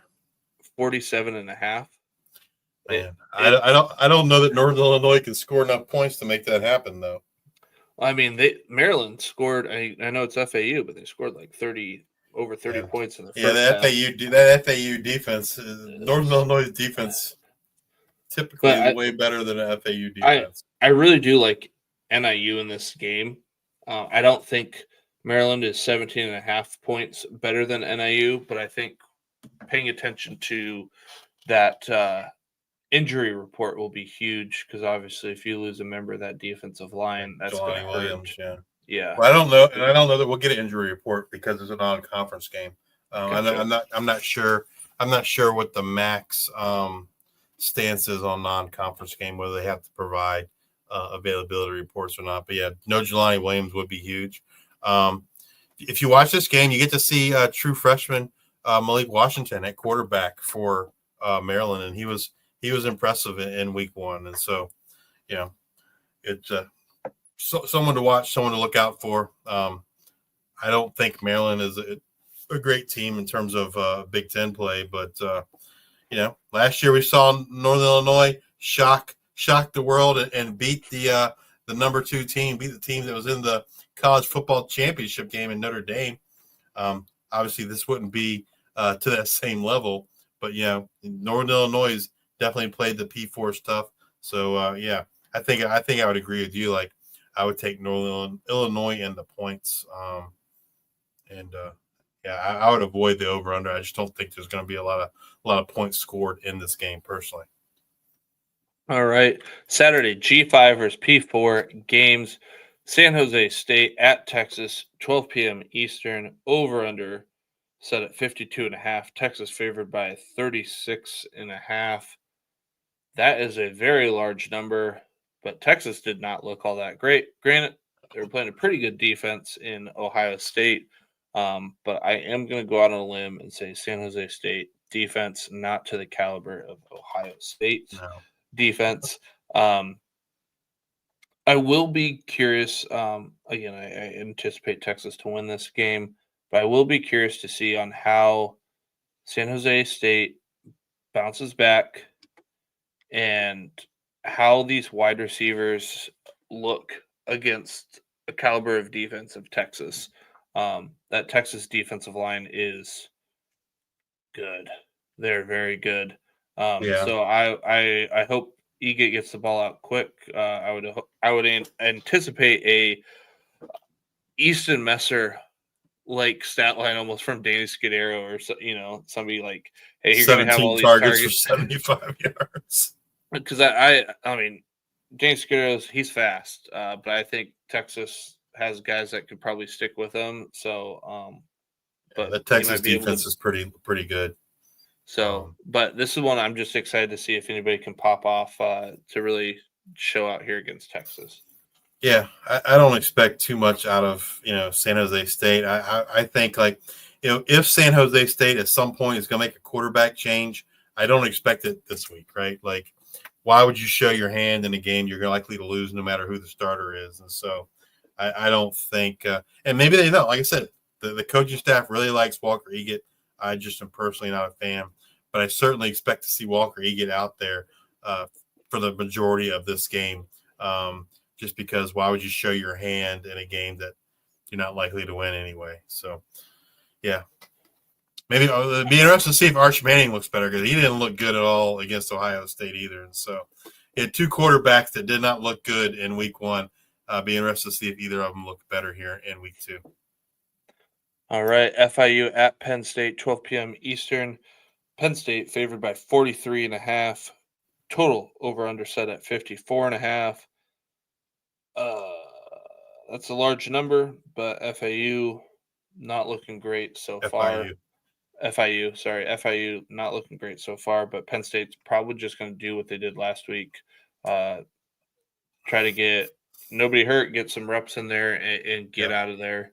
Get out with a big win. I don't know if there's much I want to talk about. Yeah, I don't know if there's much I want to talk about here. Yeah, I mean, Penn State should roll. Right. It's two cats, the Nittany Lions and the Panthers. There we go. Kennesaw State at Indiana, 12 p.m. Eastern. I am curious. Indiana favored by 36.5. Total over under set at 51.5. I'm curious to see this Kennesaw State defense. We didn't talk about it in the weekend review, but they lose to Wake Forest 10-9. I think it was. Kennesaw State missed. I think it was 2 field goals within the game that they could have. Theoretically, they were early field goals. A lot of butterfly effect, all that stuff. But they could have won. But Wake Forest doesn't sound like they're all that great. Indiana will be a different test. I don't anticipate that Kennesaw State wins this. 36.5 is kind of a lot too. And I can't imagine Indiana puts too much on them and just kind of coasts. I don't know. 36.5 is a lot, but it is what I want to see is how Kennesaw State looks against a team like Indiana versus a team like Wake Forest. Yeah, I mean, I wasn't super impressed with the passing offense of Indiana in week one against Old Dominion. So I could see them using this game as a chance to kind of get that right. And obviously Indiana in the college football playoffs a year ago, they want to go back, no doubt. And so I don't know, I don't know, like maybe it's just me like making this stuff up in my head, but like it feels like, hey, like 2 weeks in a row you don't cover against the G5. Like what does that say? And so like I don't know, like I feel like they're going to use this game as an opportunity to kind of get that passing game going, which we didn't see in week 1. But yeah, I mean, it's also possible where, like, to your point, Luke, where like Cignetti's kind of like playing it close to the vest till they need it, and so he just wants to win and get the win, and it doesn't really matter how they win. He's looking to get the win, and he's not going to show all the stops, so to speak, until they get to Big Ten play. So I can see it playing out either way. All right. Let's move over to our next game. We got Kent State at Texas Tech, 12 p.m. Eastern. This one, 48.5-point favorites are Texas Tech. Over under set at 58.5. Kent State had a rough time there with Merrimack. But they got the win. That was like a 20-some game losing streak they had going. So that they got the win last week. So that was might be their only win of the year, but they stopped that huge losing streak. They did. But Texas Tech, I think, rolls in this one. I'm not sure. I think the thing to look out for, like from a general football perspective, is who's at quarterback for Texas Tech. I think Baron Morton got banged up a little bit, and so they might roll Will Hammond out there in a game that they're going to win anyway, and so you might not see Baron Morton, but something to kind of keep eye on from a general football perspective. Before we move on to the next one, I wanted to touch on this because I did not talk about it at the very, very beginning, but it's happening at the same time as this game. It's not a G5 game, but it's Iowa versus Iowa State. I live here in Iowa. I'm a big fan of the Hawkeyes because, that's just what there is here in Iowa. Shout out to Eric Froton, NBC Sports, Fantasy Pros. He's coming into town from San Diego, flying in. I'm picking him up. We're going to the game. You got media credentialed to go to that. So come next week, Justice, I'll be leaning on you for at least a little bit more of these games, and I'll catch what I can when I can. But I'll be getting to the game pretty early because it's like the Super Bowl here. So the Saturday game, it's gonna be a little rough week for us. We're gonna have to watch a lot of ESPN Plus or something because we will both be at games on Saturday, which means we won't get to view a lot of other games. I mean, fortunately, the Old Dominion game's not until I think 6 p.m., so I get to see like some early games, but the ones later in the day, I'll be watching a lot of ESPN Plus on Sunday. So shout out to Eric Froton, appreciate it. All right, back to our regularly scheduled event. We've got Central Michigan at Pittsburgh, 12 p.m. Eastern. Boy, I was pretty excited with how Central Michigan looked. Pitt is favored by 21.5. Over under set at 51.5. I don't think Pitt is 21.5 points better than Central Michigan. Be interesting to kind of see like how Central Michigan shocked us against San Jose State, right? And so I'd be interested to kind of see like if they're as effective running the ball against Pitt as they were against San Jose State. Because I mean, like by G5 standards, the San Jose State defense is a pretty good defense. Yep. Yeah. And I think by P4 standards, Pitt's probably on the lower half. So yeah, be interested to kind of see if they can run the ball as effectively against Pitt as they did against San Jose State. Right. UConn at Syracuse, 12 p.m. Eastern. We've got Syracuse favored by 6.5 points, over under set at 58.5. UConn, as long as they don't have quarterback issues, I think, the roulette of quarterbacks, I shouldn't say quarterback issues. It's just somebody getting hurt all the time. UConn looked pretty good week 1. Skylar Bell showed out, I think 5 catches, 2 touchdowns, 134 yards or something like that, 24. I think they shut him down pretty early. Syracuse, I'm don't want to say they looked great against Tennessee. I can see UConn. I can see UConn winning making this game. one tough. Yeah, for sure. 6.5 points. You would assume, I don't know, you get 2.5 with being at the home, so you got 4 points that you think that they're better. Yeah. This one I think UConn can pull out, and one I would be keeping my eyes on. Yeah, I agree. I think even when we had the show with Colton, I think you talked about UConn like making the college football playoffs. I think the where they get screwed is that they're not in a conference, right? And so, in theory, for them to make the playoffs, that means 2 G5s would make it, which is I not to say it's not possible, but it's like it would be very, very difficult. But yeah, if they want to have any argument that they should be in the college football playoff, they need to win this game against Syracuse. All right. Utah State at Texas A&M, 12:45 p.m. Eastern. Texas A&M favored by 29.5, over under set at 54.5. Texas A&M is not 29.5 points better than Utah State. Bryson Barnes plays well. Texas A&M gave up a whole bunch of yards to Robert Henry. I can see Utah State being able to run the ball on Texas A&M. It just seems to be something that Texas A&M does. They just stop you from not scoring in the red zone. Like they're like, do whatever you want. I don't really care. You're just not going to score on us. So I could see this one having like Utah State has a whole bunch of yards.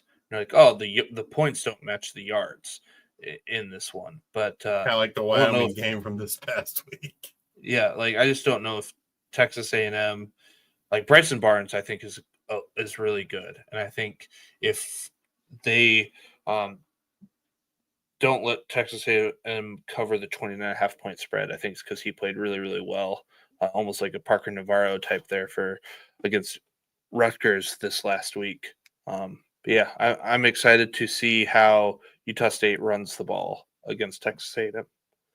Yeah, absolutely. Because like I said earlier, Miles Davis looked really good this past week.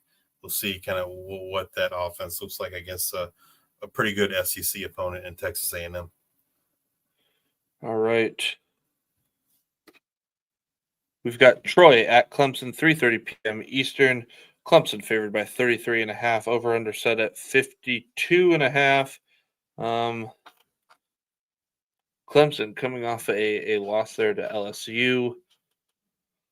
Yeah, that's like the two teams that, like, if you had asked me like a week ago who would I pick to be in the national championship game, I would have picked Texas and Clemson, and they both lost in week 1. Man, yeah, I mean, Clemson defense is good. The offense just did not, couldn't get anything going on the ground, couldn't get much going through the air. Yeah, it's a rough game.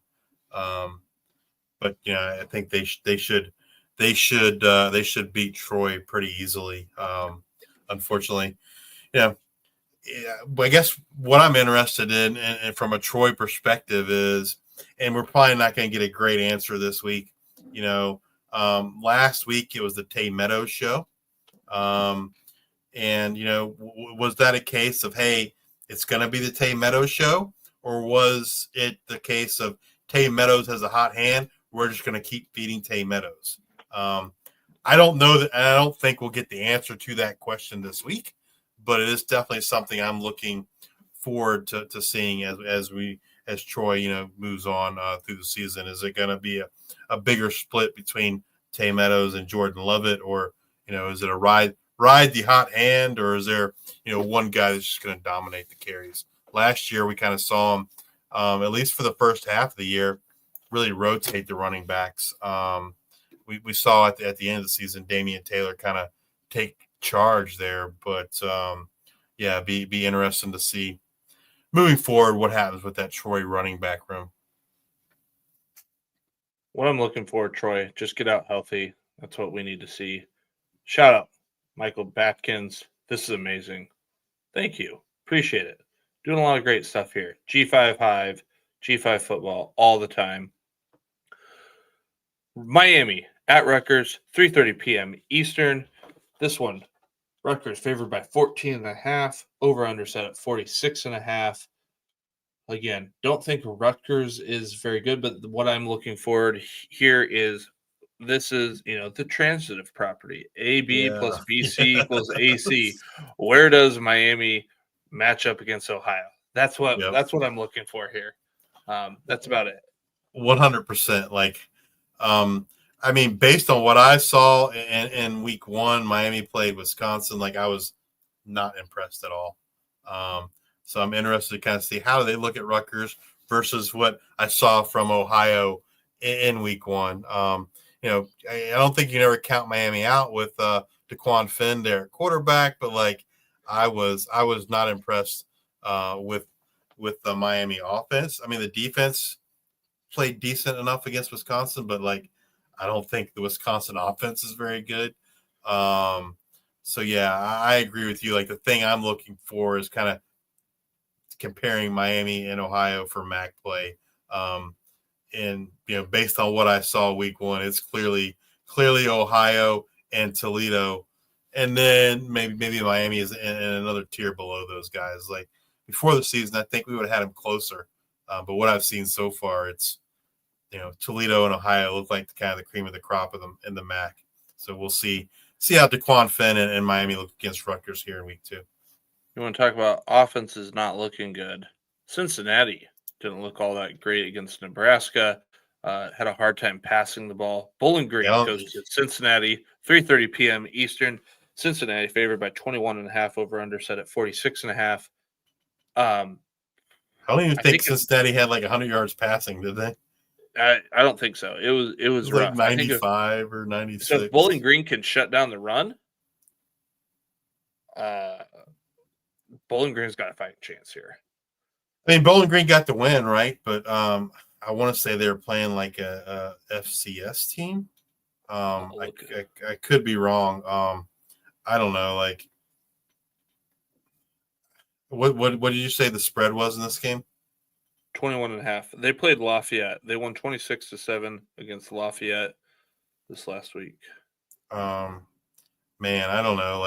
I probably, it's probably an avoid for me in terms of making a bet. But I guess if I had to, I'm probably taking Cincinnati in the points. But I don't love it. I don't love it. Like you said, that Cincinnati offense did not look good against Nebraska. But Nebraska defense, in my opinion, is one of the better defenses in the Power 4. Definitely one in the Big Ten. So they got a really stout, really good defense. So I don't know that that's really plays a whole lot, but certainly if you can't throw for 100 yards, that's not a good sign. So yeah. Delaware at Colorado, 3:30 p.m. Eastern. The Fighting Hens go take on the Buffalo.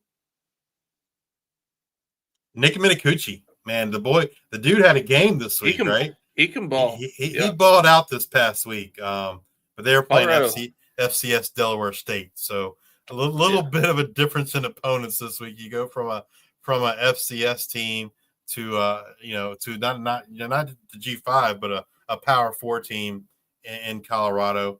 But Colorado didn't look great either in week 1, right? Caden Salter didn't look good. So I think this is going to be a game, I think, where Coach Prime kind of uses it to kind of see, okay, what do we have here? What do we want to do moving forward?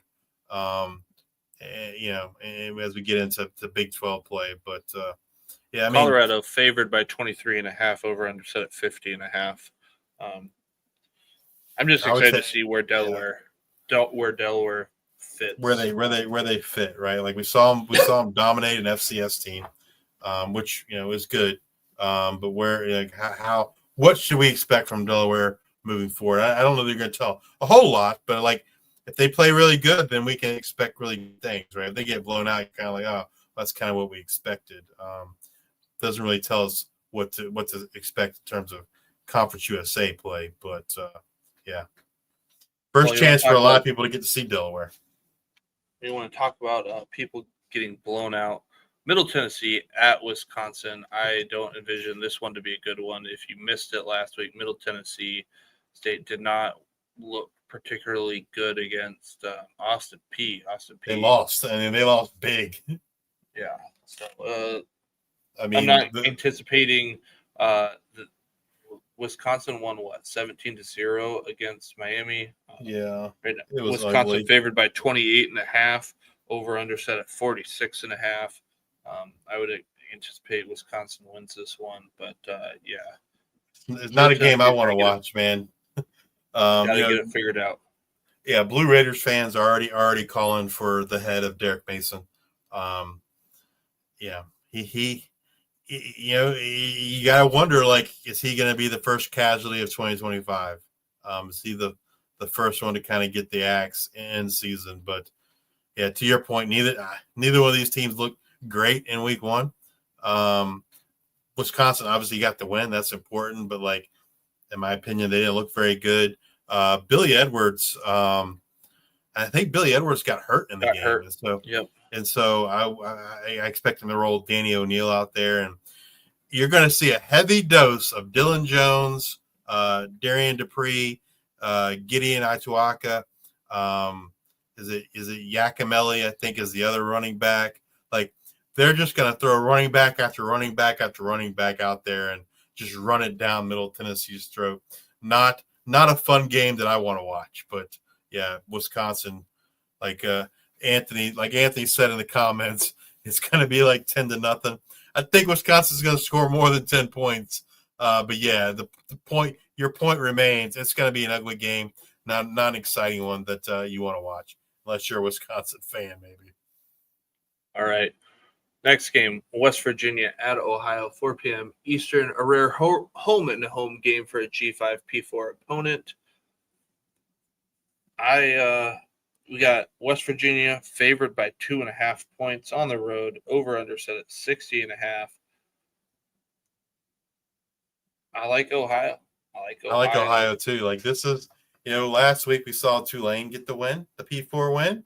Like, if I'm looking at a game and saying, man, like, this is the game, the P4 is going to get a win against the G5. This is the game for me. Ohio at home said they should have beat Rutgers. I don't think West Virginia is particularly great, and I think Ohio gets it done. I think they beat the Mountaineers. To kind of solidify their spot in the MAC, and maybe, maybe we belong in the conversation for the P4 for the G5 representative of the college football playoffs. But yeah, give me what did you say the spread was? West Virginia by what? 2.5. 2.5. Yeah, and so I don't know. Give me Ohio. They're getting points. I expect Ohio to win this game outright, and they're getting points. So, all right, now we got the maybe American favorite, USF at Florida, 4:15 p.m. Eastern.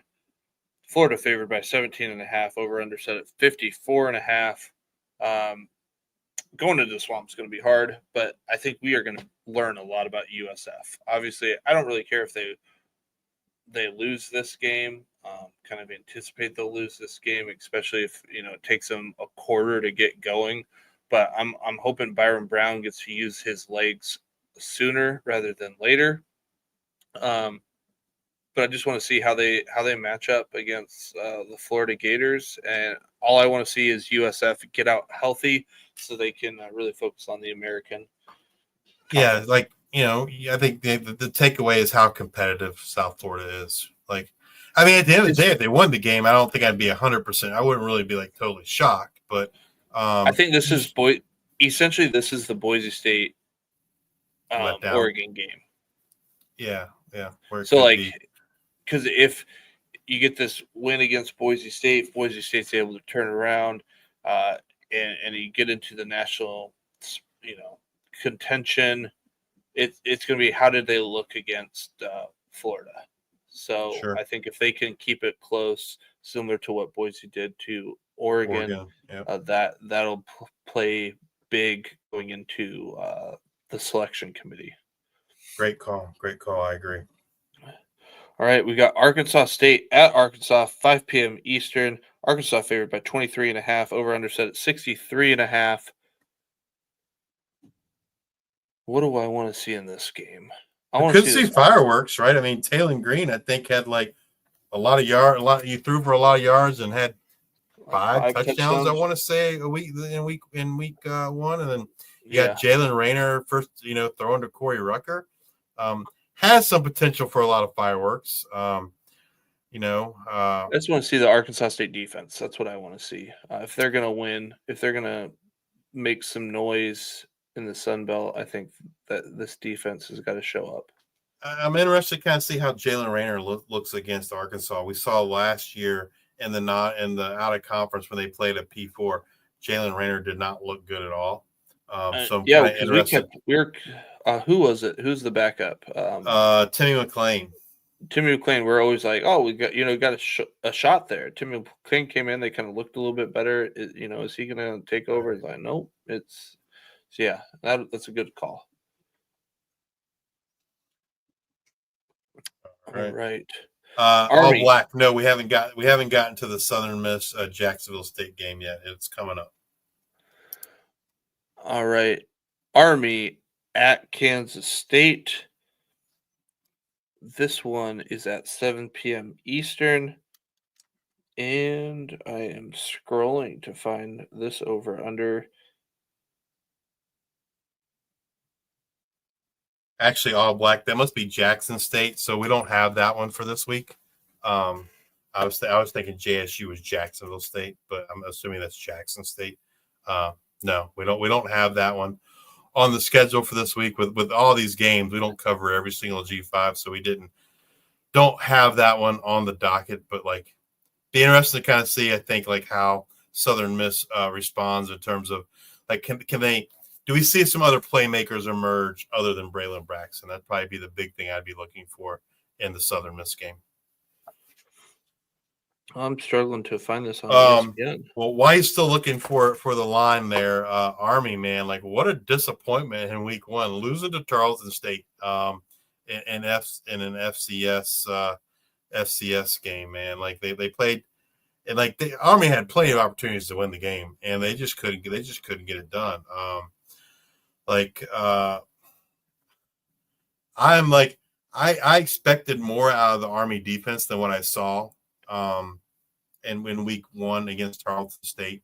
Tarleton State's a decent FCS team.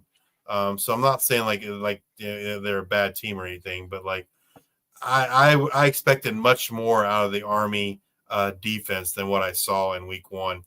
Like you said, well, to the point earlier, is Dwayne Coleman. Do you think we're going to see Dwayne Coleman in this game? Right, we talked about the depth being a concern at quarterback, and so again, this game in the grand scheme of things, this doesn't really mean much for Army, especially after losing to the FCS. There's no way they're going to be the G5 rep in the college football playoff losing to Tarleton State. So.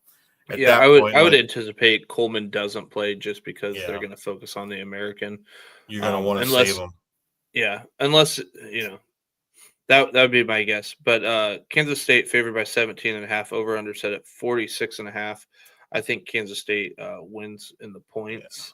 Yeah. And Kansas State hasn't looked good either, right? In their two games. Hopefully Avery's dad and brother don't get in another fight after the game like they did over in Ireland. But yeah, I mean, this is not a game that I'm looking forward to or trying to tune into. All right, North Carolina at Charlotte, 7 p.m. Eastern, and another rare home game for a G5 versus P4 matchup. No line set on this one, as North Carolina might still be playing or the game just got done, so no line is set there. I would anticipate North Carolina wins this game over Charlotte. Charlotte, like I said, just gelling, trying to figure out. Didn't look all that great this last year. Do you know what the final was in the game? I mean, last score I saw was at halftime. I think it was 20-3 or something along those lines. 48-14. Yeah, man. This is two teams that I don't think are very good. in 2025. But yeah, I would expect North Carolina to win this game just based on the talent advantage. I don't know. I don't expect Carolina to do much this year in ACC play, but Charlotte is not a good G5 team, and just based on pure talent, Carolina should win this. Having said that, we did see Carolina get beat pretty bad by JMU a year ago, but Charlotte, don't mistake Charlotte. But for they also JMU. put up like 70 points. JMU put up like 70 points. Yes. So I don't think Charlotte's I don't see Charlotte putting up 70. But against I mean, Carolina. I guess you got revenge game. Connor Harold. Connor Harold. Well, is Connor Harold going to get another start after the way he looked in week one? I don't know. We might see former Duke quarterback Grayson Loftus there kind of get his opportunity. So I don't know. Again, right. an ugly game that I don't want to watch. Houston at Rice, 7 p.m. Eastern. Another rare home game for a G5 versus a P4. Rice in this triple option. Houston didn't look all that great. Houston favored by 12.5 points. Over under set at a disgusting 39.5 points. I like Rice. I like the I would point. say take the under, but yeah, like the under. The under is pretty low. It's almost pretty like watching low. It's like watching a Hawkeye game. Like you could, you just all line it down to like 25. But yeah, I definitely like Rice in the points here. 12.5, I think, is a big number for Houston. Rice is going to control the game. They're going to run the game. And Dean Connors revenge game against Rice. Oh, I didn't even think about that. Excellent point. And then, I mean, then this is they're two rivals, right? I mean, like, yeah. And I feel like they played last year. Maybe Rice won. Maybe I'm like making that up in my head. It was like one of the few Rice wins, but the big question for me is Houston disciplined enough against a triple option offense? Like, I don't know. Like last year, I would tell you I don't think they were disciplined enough. They were good enough. I just don't think they're going to prep for it. They're going to be looking on to their next game. Like I just don't think they're going to be ready for this triple option. This one might be, even if Rice doesn't win, it'll be one of those that halftime it catches people's eyes because it's a lot closer than people think. Sure. All right, Louisiana Tech at LSU, 7:30 p.m. Eastern. This one is set at LSU favored by 37.5. Total over under set at 51.5. LSU looked pretty good. I think LSU will take care of business here. Yeah. Nothing really. Shouldn't be much of a game. Other than Louisiana Tech. Other than Louisiana Tech getting out injury free, that's about all I need to see here. Yeah, Garrett Nussmeier. Getting that big win week one, does it kind of help? Maybe he puts up some stats this week to kind of get that Garrett Nussmeier Heisman hype train started, so to speak. But yeah, unfortunately for Louisiana Tech, LSU is looking like one of the top teams in all of college football, and going to be a rough week for the Bulldogs. Now, if there's a bright spot, like last week, Kobe Fields, linebacker, had a phenomenal game. He was definitely someone that I was considering for my defensive player of the week, but it should be a rough one here for the Texters in week 2. Talk about a rough game. Ball State at Auburn. That is at 7:30 p.m. Eastern. Auburn favored by 43.5. Over under set at 53.5. Ball State, again, just get out healthy. Jackson Arnold probably puts on a show with his legs. They didn't look particularly good throwing the ball, so we'll see if they can get something throwing the ball there. Like I said, not a lot that I'm watching here. Ball State got hammered by a bad Purdue team. And so I can only imagine they go to, an SEC team in Auburn. What in the world is going to happen? It's going to be ugly. It's going to be ugly fast. This seems crazy to me because he's only coached one game. But like Ball State fans were already like calling for a new head coach, and the dude's only coached one game. That's how bad they looked in week 1. And man, if they were mad how they looked against Purdue in week 1, they're gonna be madder in week 2 against Auburn, because Auburn's just gonna put it on them, unfortunately. Akron at Nebraska, 7:30 p.m. Eastern. Nebraska favored by 34.5. Total over/under set at 47.5. Just get out healthy. That's all I got to say about this one. Yeah, I mean, Akron, they lost only 10-0, but like, you look at the stats and they got dominated, like, passing and running against them. And like I said earlier, Nebraska, I think, is one of the better defenses all of college football. And yeah, this is I don't expect this to be much of a game. Another one that I don't expect to be much of a game, but maybe a little bit better. Georgia Southern at USC. If Georgia Southern looks like they did against Fresno State, that's not going to look great. That's at 7:30 p.m. Eastern. USC favored by 28.5. Over/under set at 42.5. USC put up over 70 points with a freshman quarterback for half of the game against a CUSA team in Missouri State. I think you could take USC points. I think you could take the over. I think USC could get the over by themselves. I think Georgia Southern just, again, I don't know if they stayed out there all week. Probably not. They got school to go to. I don't know, but they just need to get ready for conference play. Yeah, it's going to be another ugly game for the Eagles. All right. 7:45 p.m. Eastern. UL Monroe at Alabama. Alabama probably not going to be too happy about that loss at Florida State. Over/under set at 37, or over/under set at 50.5. Alabama favored by 37.5. This one again, just stay healthy. I guess what I'm looking forward to is see if their running back rotation looks any bit different than what we had last week. I mean, I think that's the thing for ULM. Unfortunately, I don't know that you're going to, like, given the opponent, that you're going to be able to tell a whole bunch.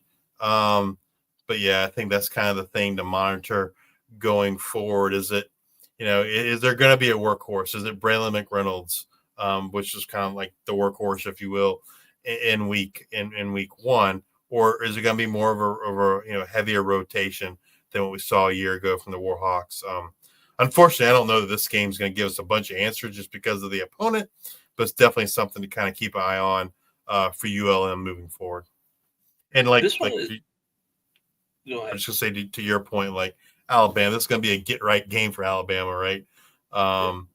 It's they're going to be going full bore and try to blow the doors off the Warhawks to kind of take some of the heat off Kalen DeBoer after that loss to Florida State in week 1. All right. This is our last P4 versus G5 game, and I don't really know what to expect in this one. UCLA at UNLV, 8 p.m. Eastern, a rare home game for a G5 versus P4 game. UCLA favored on the road by 2.5 points, over/under set at 54.5. I guess I'm just going to continue. You just bet overs on UNLV because their defense isn't that great, but Nico didn't look all that great for UCLA. UCLA looked terrible last week. So it's like, is this one that UNLV gets a win? They get a win against a P4 team. They're 3-0, and they say, look at what we did. But, like, they're not that great in the grand scheme of things. Like, if UNLV wins this game, I think it tells us more about UCLA than it tells us about UNLV. I think that's the only thing I'm really looking at here. I think see if they can get Jet some more touches. I was gonna say, like, for me, like, if they can get Jet 18, 20 touches in this game, I think UNLV can win it. And that's kind of a key, I think, for them.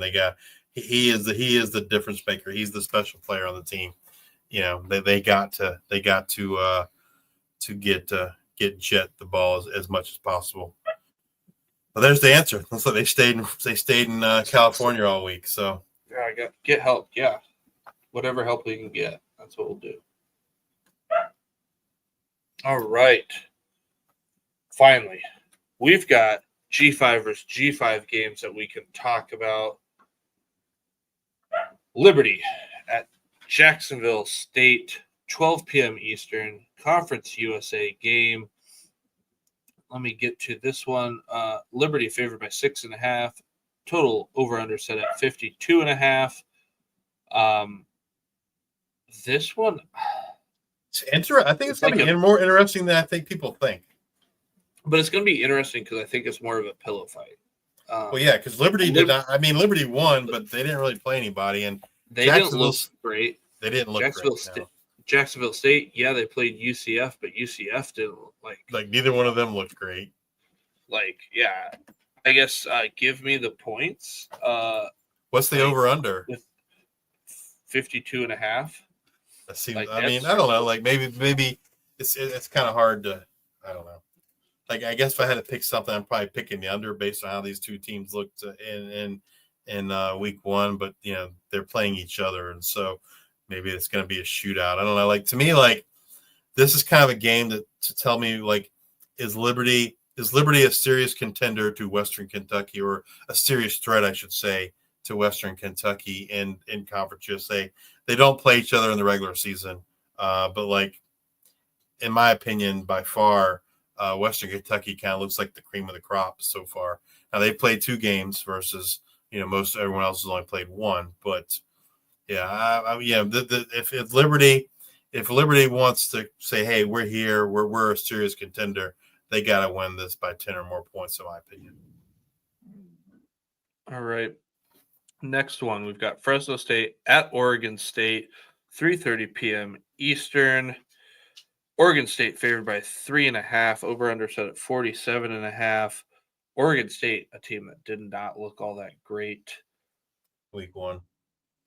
I mean, this is 2 teams that I feel like they want to do the same thing, right? They both want to run the ball, and run the ball some more. So the question is like which one is going to do it more effectively? I'm just curious which Fresno State team we get.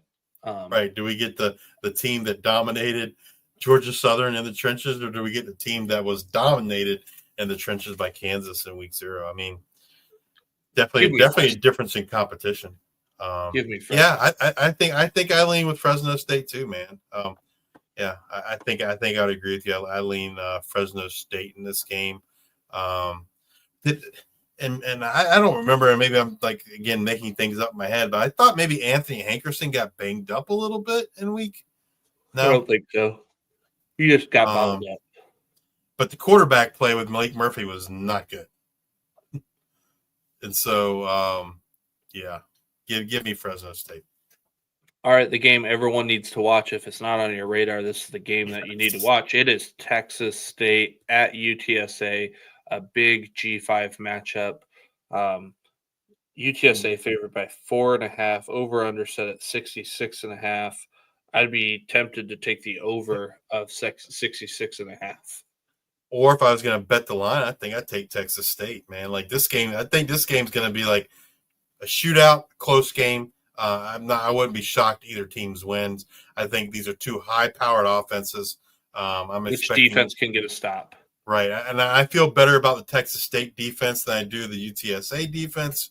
So I lean Texas State to win this game. But nonetheless, should be an exciting game to watch. Like you said, lots of points, lots of fireworks. I mean, Robert Henry had a phenomenal game in week 1 against Texas A&M, right? Like it's an SEC defense, and I don't know, he had 150 yards, something like that. Lincoln Perry had a great game running the ball for Texas State. Brad Jackson looked good for Texas State. Owen McCown, I think, is going to look good in this game, man. Lots of offense, lots of touchdowns.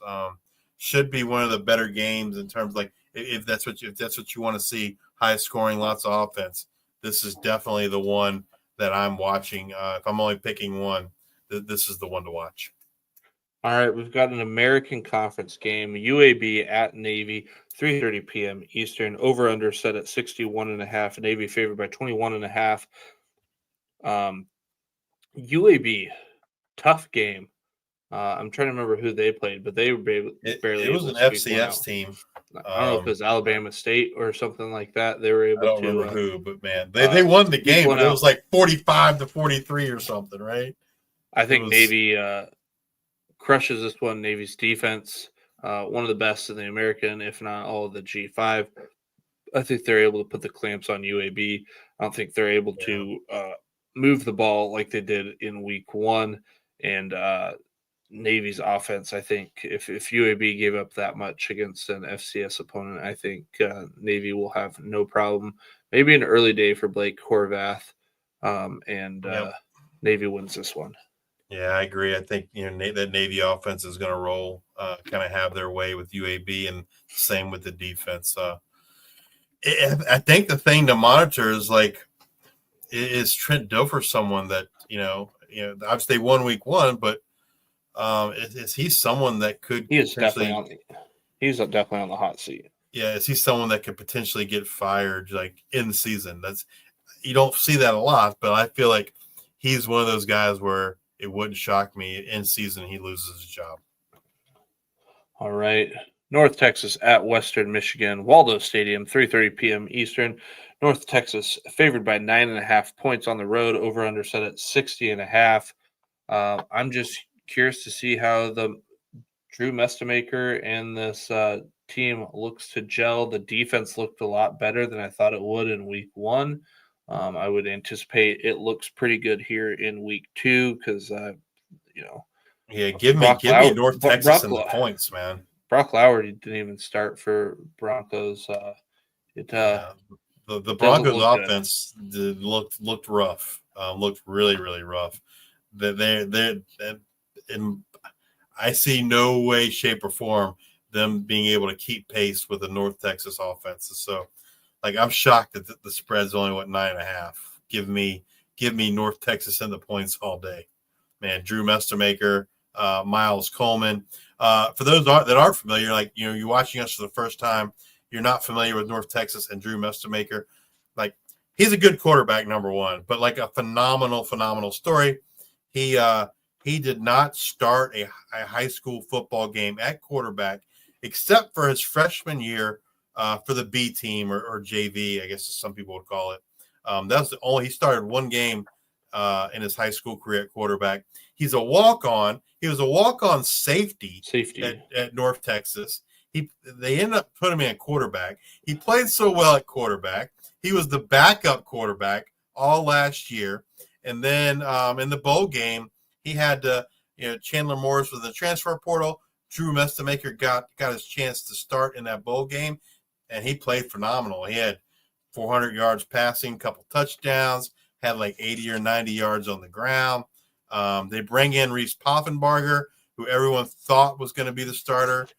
Reese Poffenbarger was at Old Dominion, Albany, and then he ended up at Miami a year ago, and then he ends up in North Texas. Everyone thinks Poffenbarger is going to be the starter. Mestamaker wins the job. He looked great again in week 1, and I think North Texas is gonna put it on Western Michigan. I will say I think the Western Michigan defense did play better than I expected in week 1, but I still think the Mean Green's going to put it on them. The Western Michigan offensive woes. They got to figure out the quarterback situation. It was not good in week 1, and I'm not sure they have an answer at quarterback for the Broncos. For those watching in a visual medium, apologies. I am just over here just getting through with allergies. It is rough over here in the streets. All right, back to our regular scheduled show. Missouri State at Marshall, 6 p.m. Eastern. Marshall's favored by 9.5, which I thought was a pretty big number. It is because they look bad. Well, I mean, Marshall. They're playing Georgia. I get that. Okay. Over under set at 57.5. What I am curious about is just how this game goes.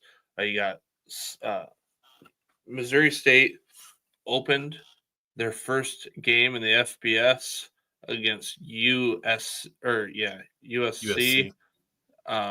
Giving What up do they look 70. like? What do they look like against another team under, competition-wise about the same? But then Marshall is pretty much a whole new team. So how do they gel and go against a team that's more on their level and not a Georgia? So I'm just curious to what these teams look like. Yeah, I think this game's going to tell us more about like what we should expect from Missouri State in Conference USA play, right? Personally, like I don't know. Like if you told me I had to pick or make a bet in this game, I'm probably picking Missouri State in the points, man. Yeah, I mean this could be an ugly game in terms of like not a lot of scoring, but I just lean Missouri State because of Jacob Clark at quarterback. Marshall, they rotate, I think, 3 quarterbacks in week 1, and then and it wasn't Carlos Del Rio Wilson that got the start. It wasn't Zion Turner. And I don't even remember the guy I can't remember the guy's name that got the start. Zion Turner, I guess you could argue, looked the best against Georgia. But Marshall's got to get that quarterback situation figured out. And so I give the nod to Missouri State because of Jacob Clark. I think Jacob Clark is a good quarterback. And so I'm interested to see what Missouri State and how they can do against Marshall. I think it's going to tell us a lot in terms of what to expect from Missouri State once they get to Conference USA play. All right, got Western Kentucky at Toledo. Big game again. This one, UTSA, Texas State, and then this one later in the night, Western Kentucky at Toledo, 7 p.m. Eastern. This one is big. This one is Toledo favored by 6.5, 58.5 point over under at Toledo. I think this game has huge implications for the college football playoff, right? I mean, Western Kentucky, we've talked about them like maybe only having 1 loss, and that would be against LSU. So this is a huge game for them. Like if they can win this game, like they're going to get, I think they'll get some consideration if they win Conference USA, because again, like I feel like the only for sure loss I see is against LSU. And so, and then conversely, it's a big game for Toledo for those same reasons, right? Like just think if Western Kentucky wins Conference USA, then and Toledo can say, well, we beat the Conference USA champ. We won the MAC. That's a big feather in their cap too. So you hate to say that, like this is a big game in terms of implications, but like I feel like most likely whoever loses this game is out of contention for the college football playoff. What I am curious to see here is how MacIver looks against this Toledo defense. Like I mentioned, against Kentucky, the Toledo defense looked pretty good. So I think this tells us a little bit more about that Western Kentucky offense. And then obviously I'll be curious to see how this Western Kentucky run defense does against Chip Trayanum and this offensive line. Yeah, I mean, Kentucky Gleason, do they lean more on Chip in this game to kind of get the win for him? I can see that kind of playing out that way. And it also keeps the ball out of the hands of that explosive Western Kentucky offense. All right, we've got Memphis at Georgia State, 7 p.m. Eastern. Memphis favored by 13.5, over under set at 54.5. What am I looking for in this? I want to know a little bit more about Georgia State and their running game. I want to see what Memphis looks like because I don't feel like I really got a really good feel for Memphis in week 1. Georgia State played Ole Miss, so didn't really get a feel for them in week 1. I was going to say the thing that stood out to me in that Georgia State game was, well, first of all, like they didn't look good, period. But they rotated the running backs, and like in my opinion, one of them looked better than all the rest, and he had very limited opportunities. But that was true freshman, friend of the show, Tawan Payton Jr. I thought he looked the best of those running backs. We got Rashad Amos, you got Branson Robinson.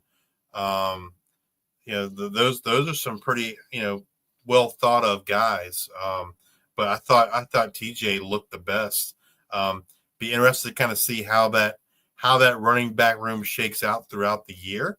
And then, what's going to happen with the quarterback situation now that TJ Finley's all of a sudden eligible and on the roster. Man, I don't know. Give me Memphis. To your point, be interesting to kind of see what to make of the running back room, especially if DeRozier is out. Jonah's high on Sutton Smith. He's been high on Sutton Smith the last 2 years. Jonah Dillon, their beat reporter, and so this is an opportunity for him, right? If DeRozier is out, this could be a big opportunity for Sutton Smith to kind of exert his will, so to speak, and show us what he's got, and maybe be a significant player moving forward for carries in that running back room for Memphis. I'm also interested to see, I know we touched on it, but previously, but Cortez Braham, a receiver, is kind of a late addition to Memphis in August and fall camp, and he has a good history with Brendan Lewis. Both of those guys were at Nevada last year. I want to say Cortez had 90, maybe 100 targets a year ago. I think he only had 3 catches in week 1. But I mean, I think that could be a slow start for him, right? Just because he was late to fall camp.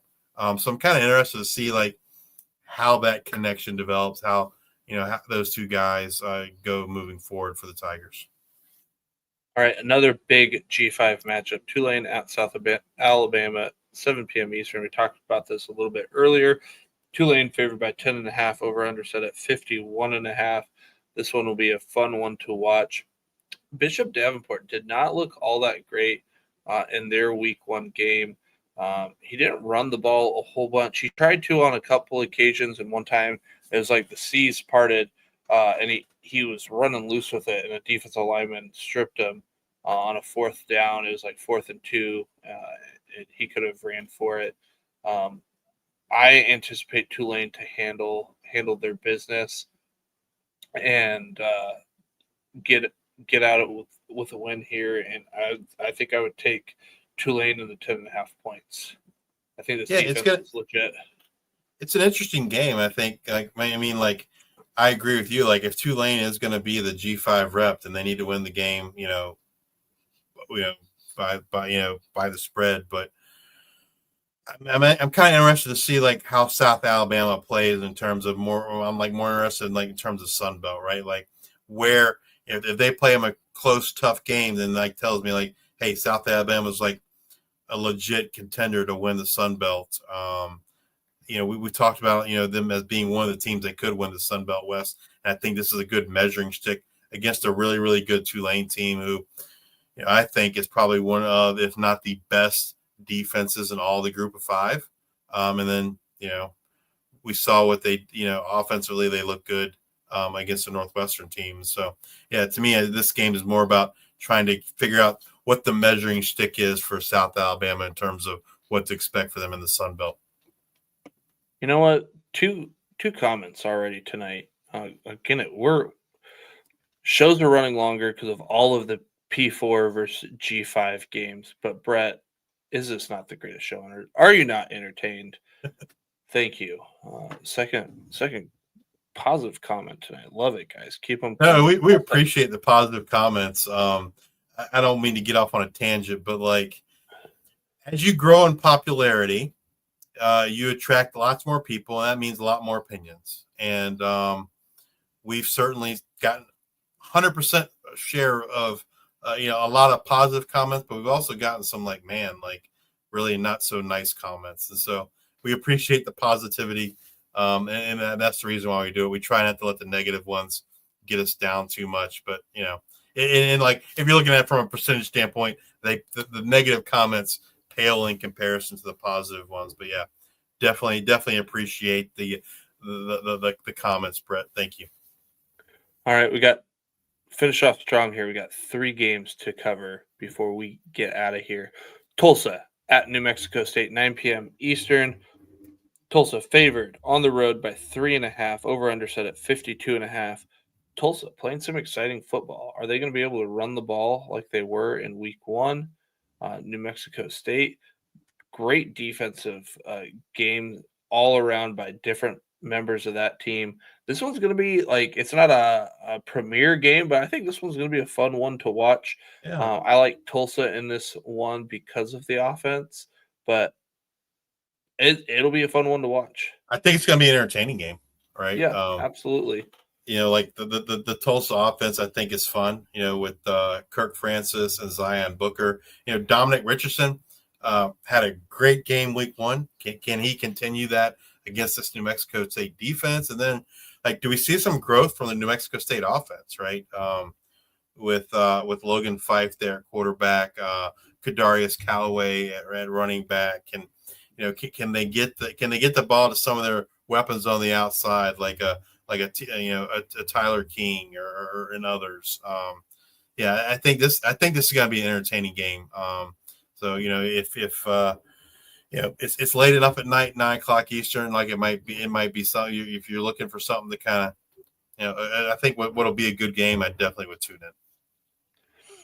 All right, San Diego State at Washington State, 10:15 p.m. Eastern. Washington State favored by 1.5 points. Total over under 45.5 points. Washington State did not look good. We got to figure out. I did not think to reach out, but should probably figure out why Eckhouse did not get the start. That was kind of it was like it was like, I don't know, like everybody I think thought like Jackson Potter was like quarterback 4 going into the season, right? You had Zevia's number 1. Johnny Shepard was like a change of pace. And then I think there was another guy that's more of a dual threat that was in the mix too, whose name I don't know off the top of my head. But yeah, like you didn't hear anything about Jackson Potter. Next thing you know, he's a starting quarterback. And man, Washington State, it looked bad. I'm a little bit shocked that they are favored over San Diego State. Give me San Diego State. Yeah, absolutely. Absolutely. Lucky Sutton show. Lucky Sutton. Let's go. Yeah, Lucky Sutton. Lucky Sutton. Remember the name, dude. Like he had a great game in week 1. I think he's gonna have another good game here in week 2. All right. And our favorite game, 11:59 p.m. Eastern. Never, right at midnight. Can't be on Sunday. No, it can't be on Sunday. It's got to start at 11:59. Sam Houston at Hawaii. Sam Houston's defense has not looked great. Alejado, maybe he has 2 ankles that he 2 gets bum ankles. Is he? So right now Hawaii favored by 7.5. Over under set at 49.5. I think I would take Hawaii in the points. I think I would take the over. Well, it depends to me if Alejado plays or not, right? Like the health of Alejado means a lot in this game. Well, I mean, if he's going to play against Arizona, I'm going to expect that he plays against Sam Houston. Maybe they say, you are going to rest in this one because we can win because it's Sam Houston. I don't know. We'll see. Yeah. I mean, Brett's asking if we already talked, and we did talk about it, Brett. But yeah, Alejado played against Arizona. Why? I don't know. I said earlier, I think sometimes you got to protect the player from themselves. The player is going to want to play, right? And so obviously Alejado wants to be there for his team. He's a gamer. He wants to play. But as the head coach, you kind of have to sit back and say, all right, man, like if this dude's not playing, like it's going to be bad news for us. We need to save him for the season. Now, to his defense, you're talking about him not being able to walk in the third quarter. I'm pretty sure he injured the opposite ankle. We talked about that in our news and notes. So he had one ankle that was heavily taped, but that wasn't the one that he hurt against Arizona. It was the other ankle. This one, like, he didn't put any pressure on that ankle. Where at least with the previous week, he walked off with some assistance. But yeah, he rolled his second ankle, and we didn't see him the rest of the game. And to your point, like maybe he shouldn't have been out there to begin with. So I'm slightly concerned about whether we see him this week or not. Just because, like, now you got two 2 really bad ankle sprains. Like, it's one thing to go out there with one. Now you got 2 of them. That I don't know, man. I don't have any knowledge, but like I wouldn't be shocked if we don't see him out there, in week 2 against Sam Houston. But yeah, I agree with you, Brett. I'm concerned too. And then like it kind of sucks because this seems like a prime matchup to like see what Alejado can do against a Sam Houston defense that is not good at all. So yeah, we'll have to see. If we hear anything, we'll share it. But I don't know. I feel like I'm 50-50 right now on Alejado playing, like just from my pure gut feel. All right. What a marathon. What a marathon it was. That is going to do it for us tonight. We made it through week 1. Looking forward to week 2. Again, we are going to do our best to give you our information each and every week. This week 2, talked about it, Justice and I will both be at different games, so we will do the best we can to get you up to speed. We'll have to watch a lot of ESPN Plus on replays on ESPN Plus on Sunday, especially the later games. Like I'll be able to watch some of the early ones, but yeah. And hopefully the plan next week is to talk about our 2020 players and hopefully for you guys that play college fantasy football, we'll end the segment with some waiver wire pickups. It's just when we're covering this many games, man, like it's tough to get everything prepared. Yeah, it'll be like ready. 3.5 hour show. It'll be a 3-hour show, right? 3 plus 3.5 hour show. And so that's a lot. Like, I mean, where I'm at right now, it's 1 a.m. for me. So yeah, but hopefully the plan is next week to give you all that stuff. And then, we'll have another week's worth of information when it comes to the 2020 players. We didn't want to talk about, hey, this guy has the highest in attempts when he's only played 1 game. But I guess even if we don't have time, I think the plan next week is at the very least to kind of tweet the graphics out in terms of who those 2020 players are. And if you're not familiar, 2020 players are just basically our way of recognizing the top players in the G5. We talk it's quarterbacks, receivers, running backs, tight ends, offensive line. We started doing the offensive line towards the end of last year. And I just put the finishing touches on a scoring metric for offensive linemen that is unique to the G5 Hive. I don't know that anyone else uses this metric.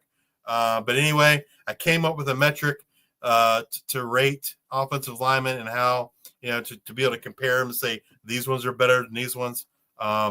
So yeah, offensive line, defensive line, we break it down, defensive end and tackles. Offensive line, we break down between centers, guards, and tackles, linebackers, cornerbacks, and safeties. So tune in next week. We should have that for you guys. And thank you. If you're watching us on YouTube, please hit that like and subscribe button. If you're listening on or watching on X, give us a retweet, a follow. And if you're listening on Amazon Music, Apple Podcasts, or Spotify, please subscribe and leave those 5-star ratings and reviews. Again, just so grateful for everyone's support, for all the positive comments, for the amazing amount of growth that we've seen over the last. This is year 3. We're starting year 3, so we just wrapped up year 2. We've had so much growth and so much support. We just want to once again, that's all to you guys. So thank you for that, and be sure to join us again next week when we kind of go over what happened in week 2 and look forward to kind of getting you ready for what to expect in week 3. And as always, bring you up to date on all the latest news and happenings around the world of G5 college football. So until the next time, we are the G5 Hive.